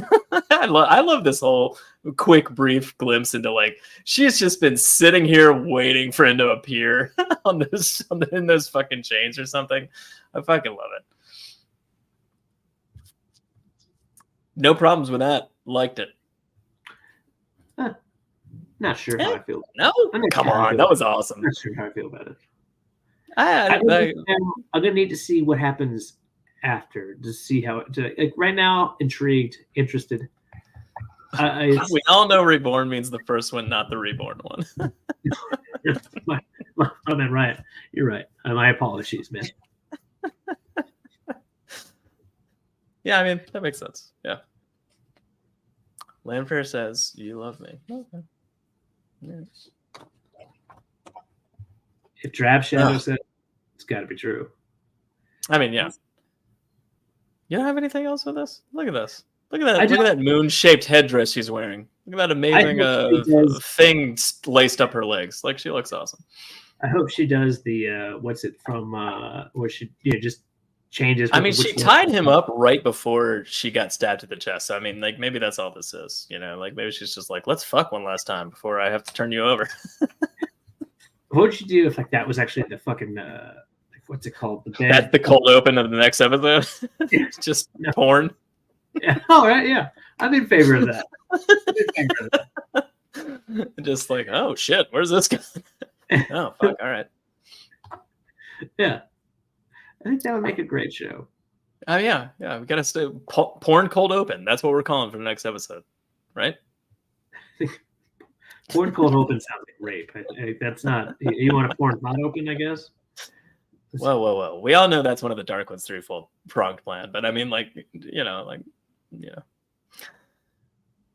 So that's what. Hold on. Let's see what Tom says. What does Tom say? Nothing. He said, pretend I'm still here. Yeah. So that's tWoTcast for this week. If you have any comments or questions, leave them below. If you're watching this not live, Olver's ears, who likes to comment and not, or chat and not comment. In theory, we'll get better at responding to them, and I respond. Yeah. Or maybe I respond. Yeah, does maybe. Does it say tWoTcast? One thing that's less true recently is you can listen to this audio version of this show wherever you get your podcasts. I need to catch the fuck up back on that, so we'll do better. tWoTcast theme song is brought to you by the one and only Taffy Bennington, with the occasional intermission, and Andrew Bard of Time, and links to their stuff is below, as always. I still think that Andrew's song is one of the greatest ever recorded. I know. I need to animate it like I did the intro song. I'll get on that. I'll get on that. What else are you gonna get on? Join us next episode for more Wheel of Time, covering next more season 2 of the Wheel of Time. I think it's episode 6. That comes after 5, so that'll be next. I know it's shocking. I'm Joe. Say goodnight, Jono. Good night, Jono. And Tom was here, and he would say, study your math. Yeah. Angrily, probably. Yeah, probably. If he's talking about this shit, yeah. He'd be really angry. Eat grippy, drum Tom. Yeah, keep the change, you filthy animals.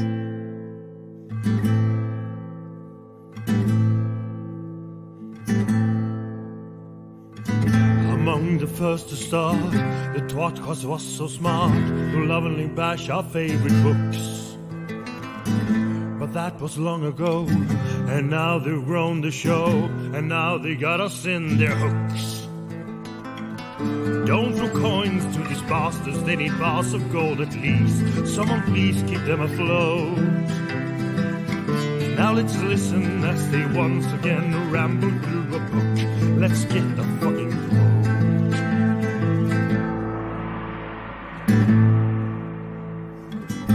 One of them is Tom, but he is barely on. Sometimes he calls into the show. Another one is Jono. Is he their joker? Oh no. And Joe, is he the stupid one? Welcome to the tWoTcast. We will share our love for books and all our hate in every episode. We'll entertain you, make you laugh so hard you barely can stand up. That is the tWoTcast code.